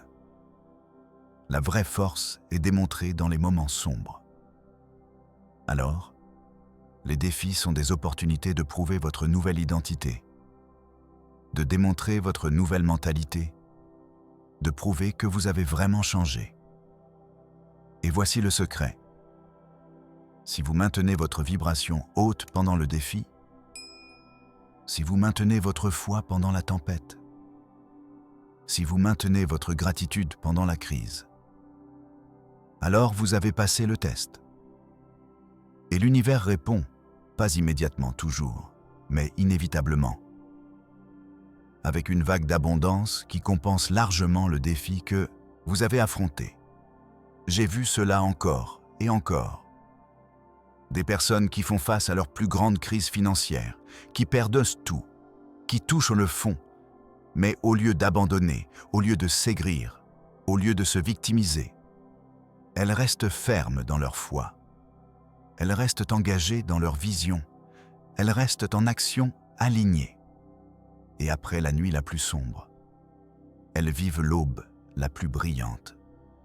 Elles reconstruisent plus fortes, plus sages, plus abondantes qu'avant, parce que le défi n'était pas une fin, c'était un redémarrage, c'était un nettoyage. C'était une élimination de tout ce qui ne servait pas pour préparer l'espace, pour quelque chose de meilleur, quelque chose de plus grand, quelque chose de plus aligné avec leur bien supérieur. Alors, si vous êtes dans un défi maintenant, respirez. Vous êtes exactement là où vous devez être. Ce défi sert votre évolution. Il vous prépare pour votre prochain niveau. Il élimine l'ancien pour faire de la place au nouveau. Faites confiance au processus. Maintenez votre foi. Continuez en action. Et observez comment cette vallée sombre vous mène à une montagne plus haute que toutes celles que vous avez escaladées auparavant. Et quand vous sortirez de l'autre côté, et vous sortirez, vous serez différent. Plus fort, plus sage, plus confiant, plus aligné, plus abondant, parce que vous aurez prouvé que vous pouvez gérer l'adversité. Vous aurez prouvé que votre foi est réelle. Vous aurez prouvé que vous êtes prêt pour plus. Et l'univers vous donnera plus. Il vous donne toujours plus quand vous prouvez que vous êtes prêt. De plus, utilisez vos défis comme carburant. Laissez la douleur vous propulser. Laissez la frustration vous motiver. Laissez l'inconfort vous mobiliser. Ne fuyez pas le défi. Traversez-le avec courage, avec détermination, avec foi inébranlable. Parce que de l'autre côté se trouve votre transformation. De l'autre côté se trouve votre abondance. De l'autre côté se trouve la vie que vous avez créée. Écrivez dans les commentaires. Mes défis me renforcent et me préparent à une plus grande abondance. Changez votre interprétation. Changez votre réponse. Changez votre destin. Maintenant, je dois vous parler de quelque chose qui peut être inconfortable, mais qui est absolument nécessaire. La responsabilité totale. Parce que tant que vous n'assumez pas la responsabilité totale de votre situation financière, vous ne pouvez pas la changer. Tant que vous blâmez quelque chose ou quelqu'un d'extérieur, vous donnez votre pouvoir à cet extérieur. Et sans pouvoir, il n'y a pas de transformation. Laissez-moi être clair. Je ne dis pas que vous avez consciemment causé tous vos problèmes financiers. Je ne dis pas qu'il n'y a pas de circonstances injustes, de systèmes brisés, d'opportunités inégales. Tout cela existe. Tout cela est réel. Mais voici la vérité plus profonde.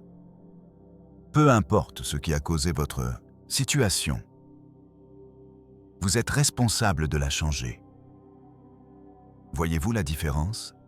Cause et responsabilité ne sont pas la même chose. Vous n'avez peut-être pas causé l'accident qui vous a laissé endetté. Vous n'avez peut-être pas causé la récession qui vous a fait perdre votre emploi. Vous n'avez peut-être pas causé le système économique qui favorise certains sur d'autres, mais vous êtes responsable de comment vous répondez. Vous êtes responsable de ce que vous faites maintenant. Vous êtes responsable de votre prochain pas. Et quand vous assumez cette responsabilité, Quand vous arrêtez d'attendre que quelqu'un d'autre vous sauve. Quand vous arrêtez d'attendre que les circonstances changent.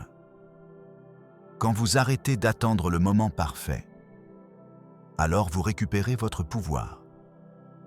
Parce que le pouvoir n'est pas dans les circonstances.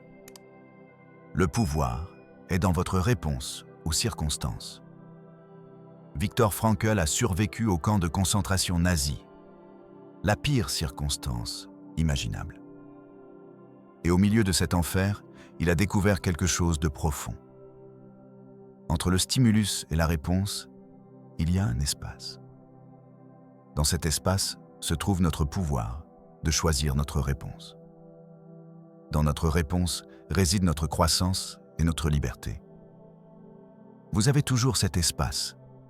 Vous avez toujours ce choix. Vous ne pouvez pas contrôler l'économie.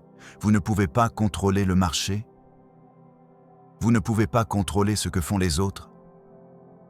Mais vous pouvez contrôler vos pensées. Vous pouvez contrôler vos croyances. Vous pouvez contrôler vos actions. Vous pouvez contrôler votre attitude. Et c'est suffisant. C'est le pouvoir total. Alors, arrêtez de blâmer. Arrêtez de justifier. Arrêtez d'expliquer pourquoi vous ne pouvez pas. Parce que chaque explication de pourquoi vous ne pouvez pas est une confirmation que vous ne le ferez pas.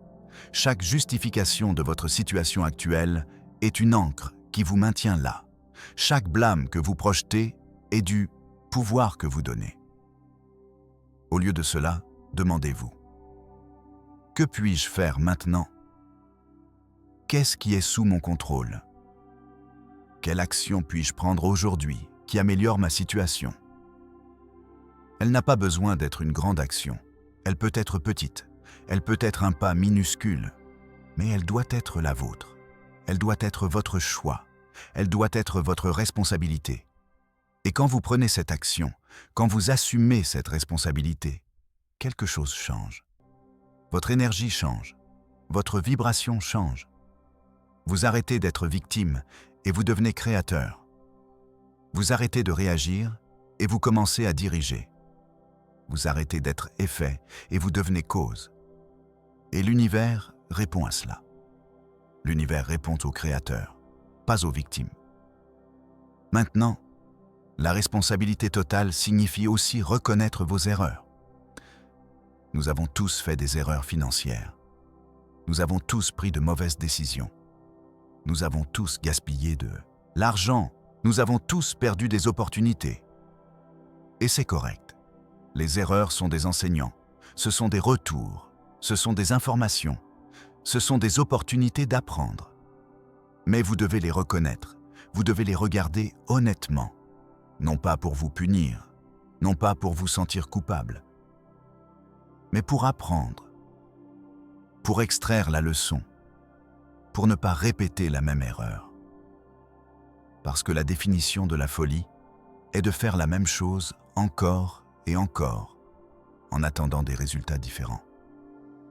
Alors, faites un inventaire honnête. Quelles erreurs avez-vous faites avec l'argent? Quel schéma destructeur avez-vous répété? Quelles croyances limitantes ont guidé vos décisions? Écrivez-les, regardez-les, reconnaissez-les. Et ensuite, pardonnez-vous, lâchez la culpabilité, lâchez la honte. Parce que ces émotions lourdes vous maintiennent seulement piégés. Et vous ne pouvez pas créer un futur brillant en portant le poids du passé. Pardonnez-vous, apprenez et engagez-vous à faire différemment. Parce que maintenant vous savez mieux. Maintenant vous êtes plus sage. Maintenant vous avez des outils que vous n'aviez pas. Maintenant vous avez des connaissances que vous n'aviez pas. Maintenant vous avez une mentalité que vous n'aviez pas. Alors vos décisions futures seront différentes. Vos résultats futurs seront différents. Votre vie future sera différente. Et il y a quelque chose de plus sur la responsabilité. La responsabilité totale signifie que vous êtes aussi responsable de votre succès. Ce n'est pas la chance, ce n'est pas le destin, ce n'est pas le hasard, c'est vous. Vos décisions, vos actions, votre constance, votre détermination. Alors, quand vous avez du succès, quand l'abondance coule, quand les résultats arrivent, recevez-le sans fausse modestie, sans le minimiser, sans tout attribuer à des facteurs externes. Dites « j'ai fait cela ». Dites « j'ai créé cela ». Dites « je l'ai accompli ». Je l'ai, non depuis l'ego, mais depuis la vérité. Parce que vous devez entraîner votre esprit à associer vos actions avec des résultats positifs. Vous devez renforcer la croyance. Quand j'agis avec intention, je crée des résultats. Cette croyance vous donne le pouvoir de créer plus, d'accomplir plus, de faire plus. La responsabilité totale et le pouvoir total, c'est la liberté totale. C'est la clé qui déverrouille votre potentiel illimité. Assumez-la, embrassez-la, vivez-la. Et observez comment votre vie se transforme de victime à victorieuse, de réactive à créative, de limitée à illimitée. Écrivez dans les commentaires « Je suis complètement responsable de mon abondance ». C'est la déclaration la plus puissante que vous puissiez faire. Parce que réclamer votre pouvoir, c'est réclamer votre destin. Nous arrivons à l'apogée de notre voyage ensemble et je dois vous révéler quelque chose qui change tout. Quelque chose qui, une fois que vous le comprenez, vraiment, fait que tout le reste tombe en place. Je vous parle de la vérité sur qui vous êtes vraiment. Vous avez cherché l'abondance à l'extérieur, vous l'avez poursuivie, vous avez essayé de l'attirer. Mais voici le secret final, le mystère le plus profond. L'abondance n'est pas à l'extérieur de vous. L'abondance, c'est vous. Vous n'avez pas à attirer l'abondance. Vous êtes l'abondance. Vous devez seulement vous en souvenir. Vous devez seulement le reconnaître. Vous devez seulement l'incarner. Parce que dans votre essence la plus profonde, dans votre vraie nature spirituelle, vous êtes une expression de l'univers infini. Vous êtes fait de la même substance qui crée les galaxies. Vous avez accès à la même intelligence qui organise tout le cosmos. Vous êtes un point focal de la conscience divine, s'expérimentant elle-même. Et la conscience divine ne connaît pas la pénurie. Elle ne connaît que l'abondance infinie. Alors, quand vous dites « je veux l'abondance », vous opérez depuis une fausse prémisse. Vous assumez que vous ne l'avez pas. Vous assumez qu'elle est séparée de vous.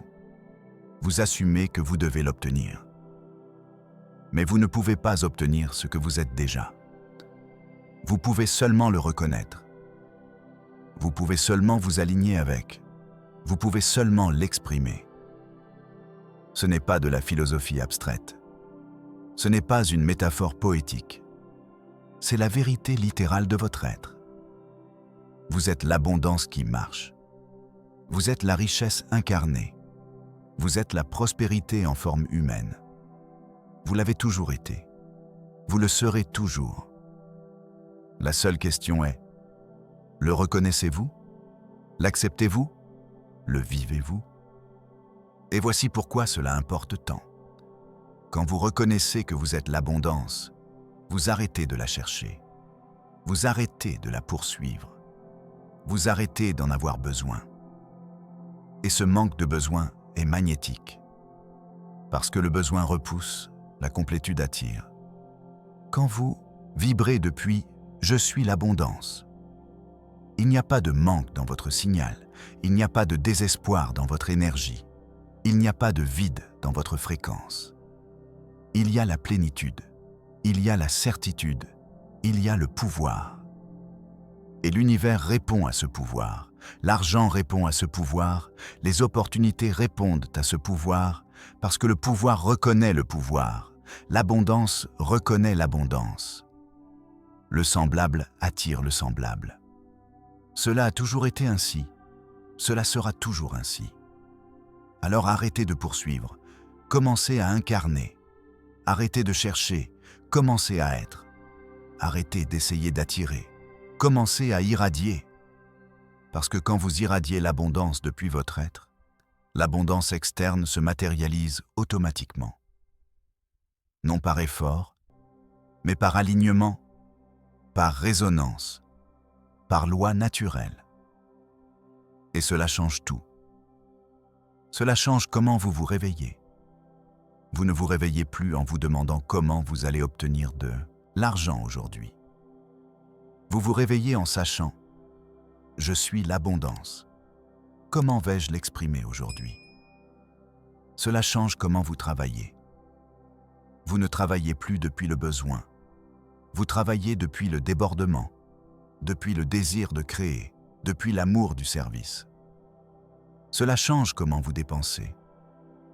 Vous ne dépensez plus par peur de perdre. Vous dépensez depuis la confiance que plus coule toujours. Cela change comment vous épargnez. Vous n'épargnez plus depuis l'insécurité. Vous épargnez depuis la sagesse. Cela change comment vous investissez. Vous n'investissez plus depuis l'avidité. Vous investissez depuis la vision. Cela change comment vous donnez. Vous ne donnez plus par obligation. Vous donnez depuis le débordement naturel de votre abondance interne. Tout change parce que quand votre identité fondamentale change, tout le reste doit changer pour s'aligner avec cette nouvelle identité. C'est la loi, c'est inévitable, c'est garanti. Mais cela nécessite un saut de foi, un saut de perception, un saut d'identité. Cela nécessite que vous arrêtiez de vous identifier à votre compte en banque, que vous arrêtiez de vous identifier à votre historique, que vous arrêtiez de vous identifier à vos circonstances et que vous commenciez à vous identifier à votre vérité spirituelle, à votre essence divine, à votre nature abondante. Et je sais que cela peut sembler étrange, que cela peut sembler peu pratique, que cela peut sembler trop spirituel. Mais c'est la chose la plus pratique qui existe. Parce que toutes les stratégies du monde, toutes les techniques, toutes les tactiques sont impuissantes si votre identité fondamentale reste celle de la pénurie. Mais quand votre identité est l'abondance, même sans stratégie sophistiquée, l'abondance coule parce qu'elle coule de l'intérieur vers l'extérieur, pas de l'extérieur vers l'intérieur. Alors, ceci est votre travail le plus important. Ce n'est pas faire plus, c'est être plus. C'est vous souvenir de qui vous êtes. C'est reconnaître votre vraie nature.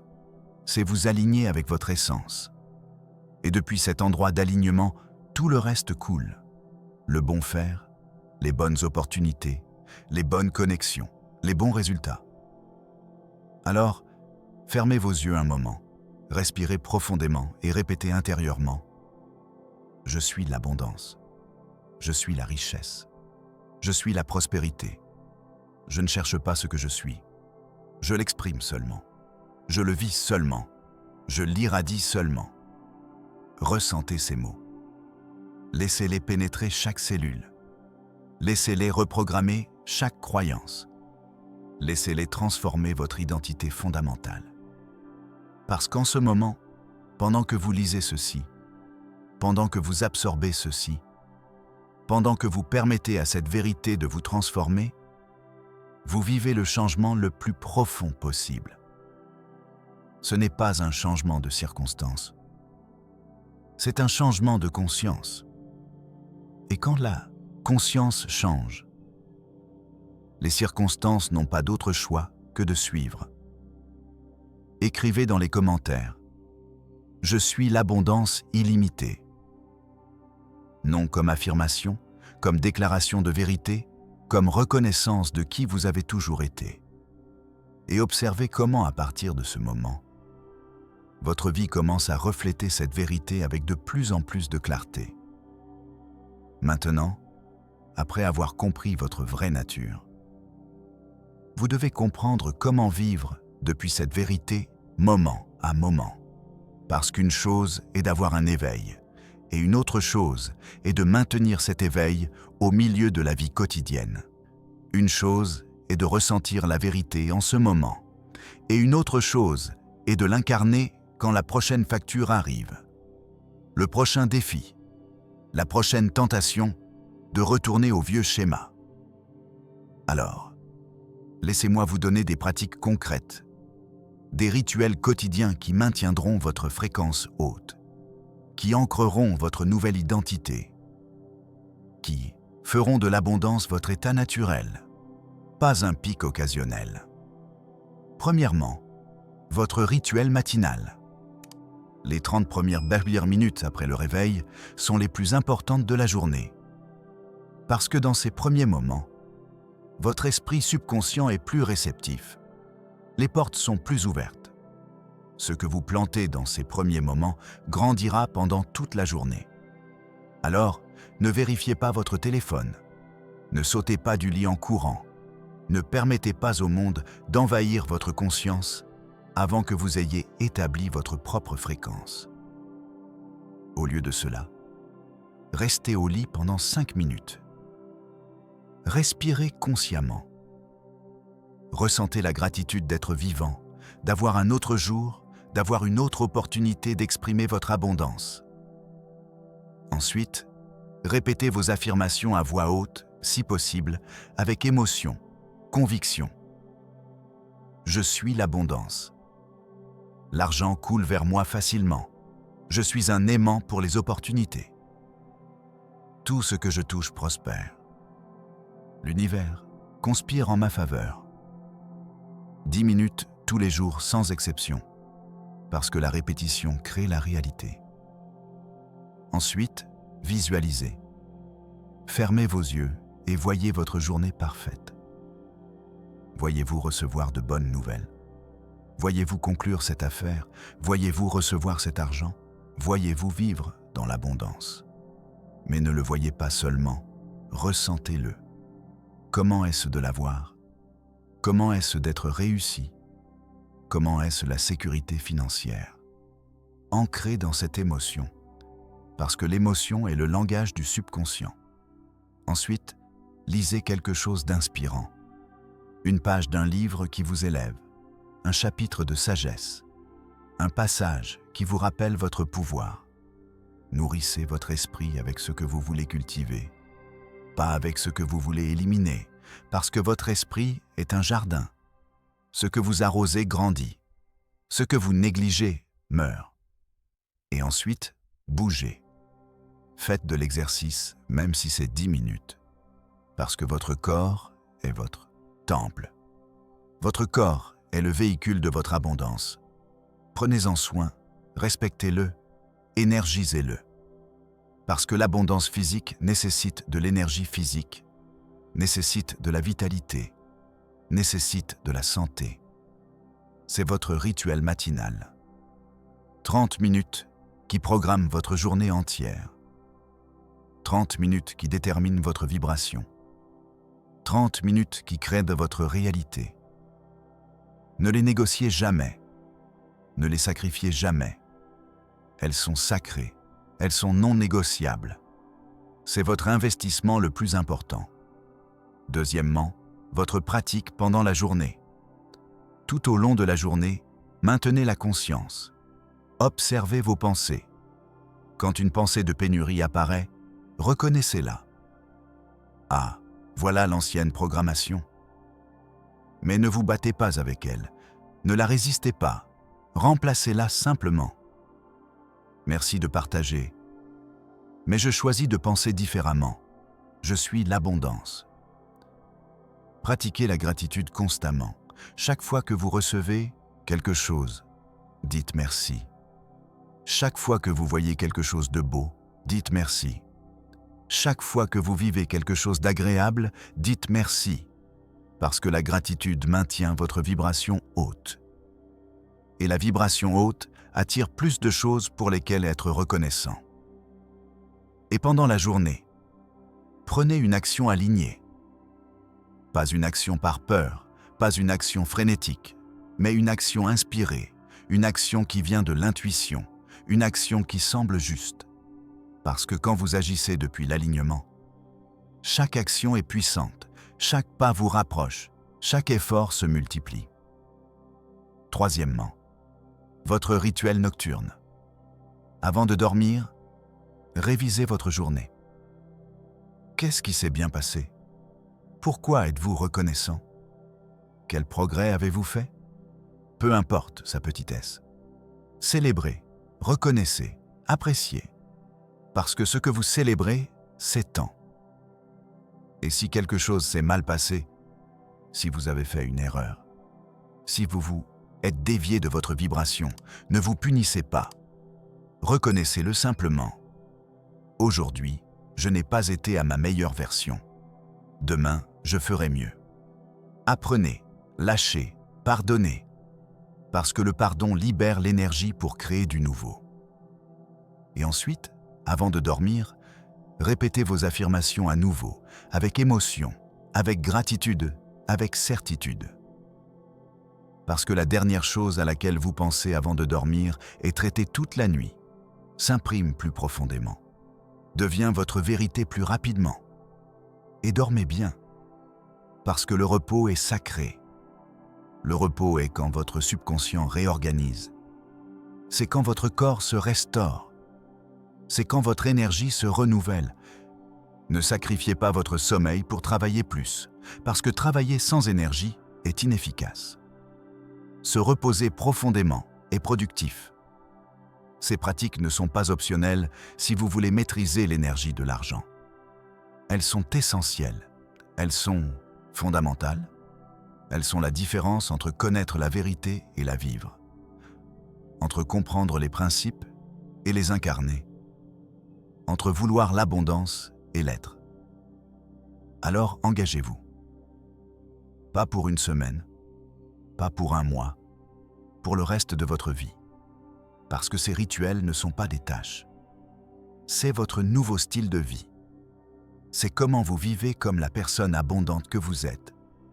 C'est comment vous maintenez votre fréquence haute dans un monde qui essaie constamment de vous baisser. Écrivez dans les commentaires.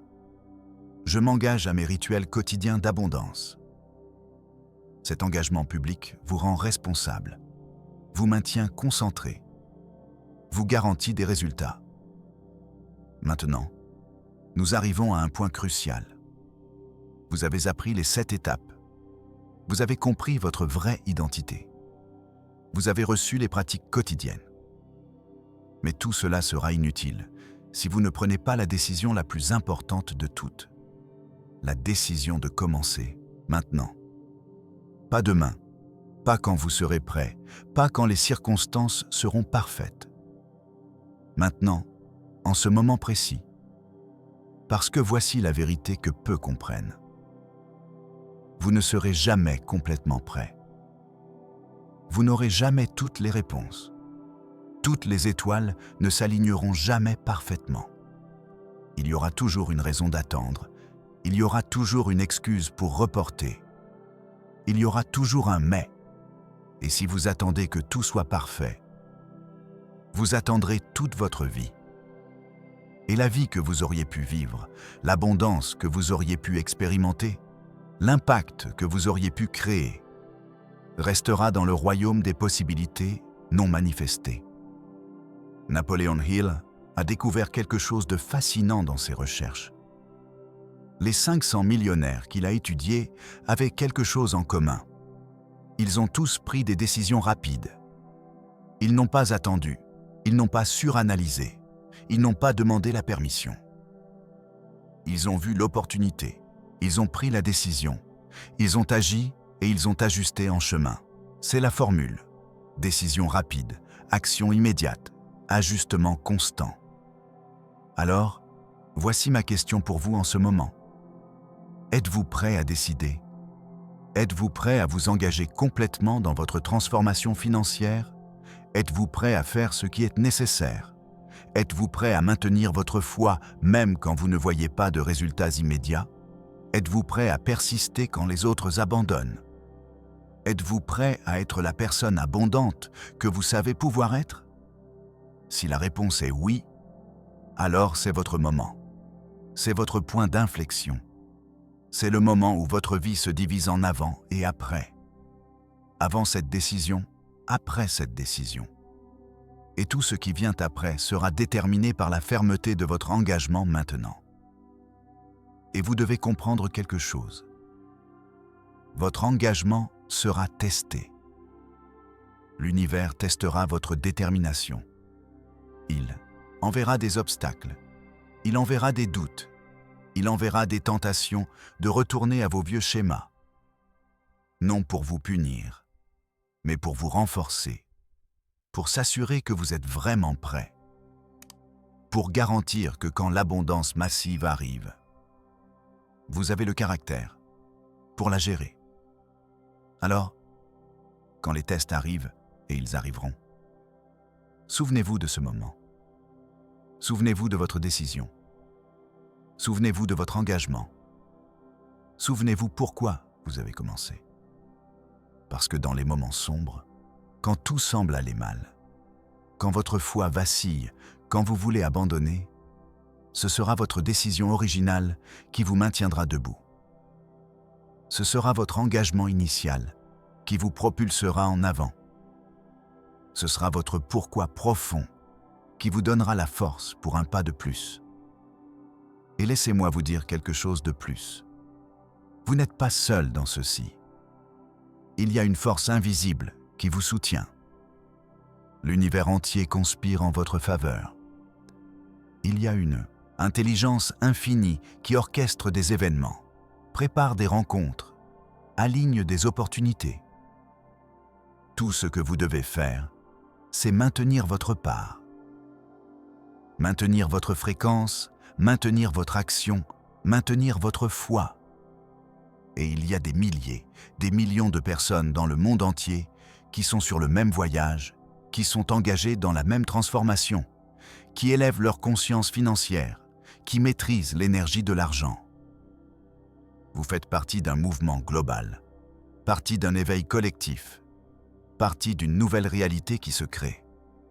Et votre succès contribue au succès de tous.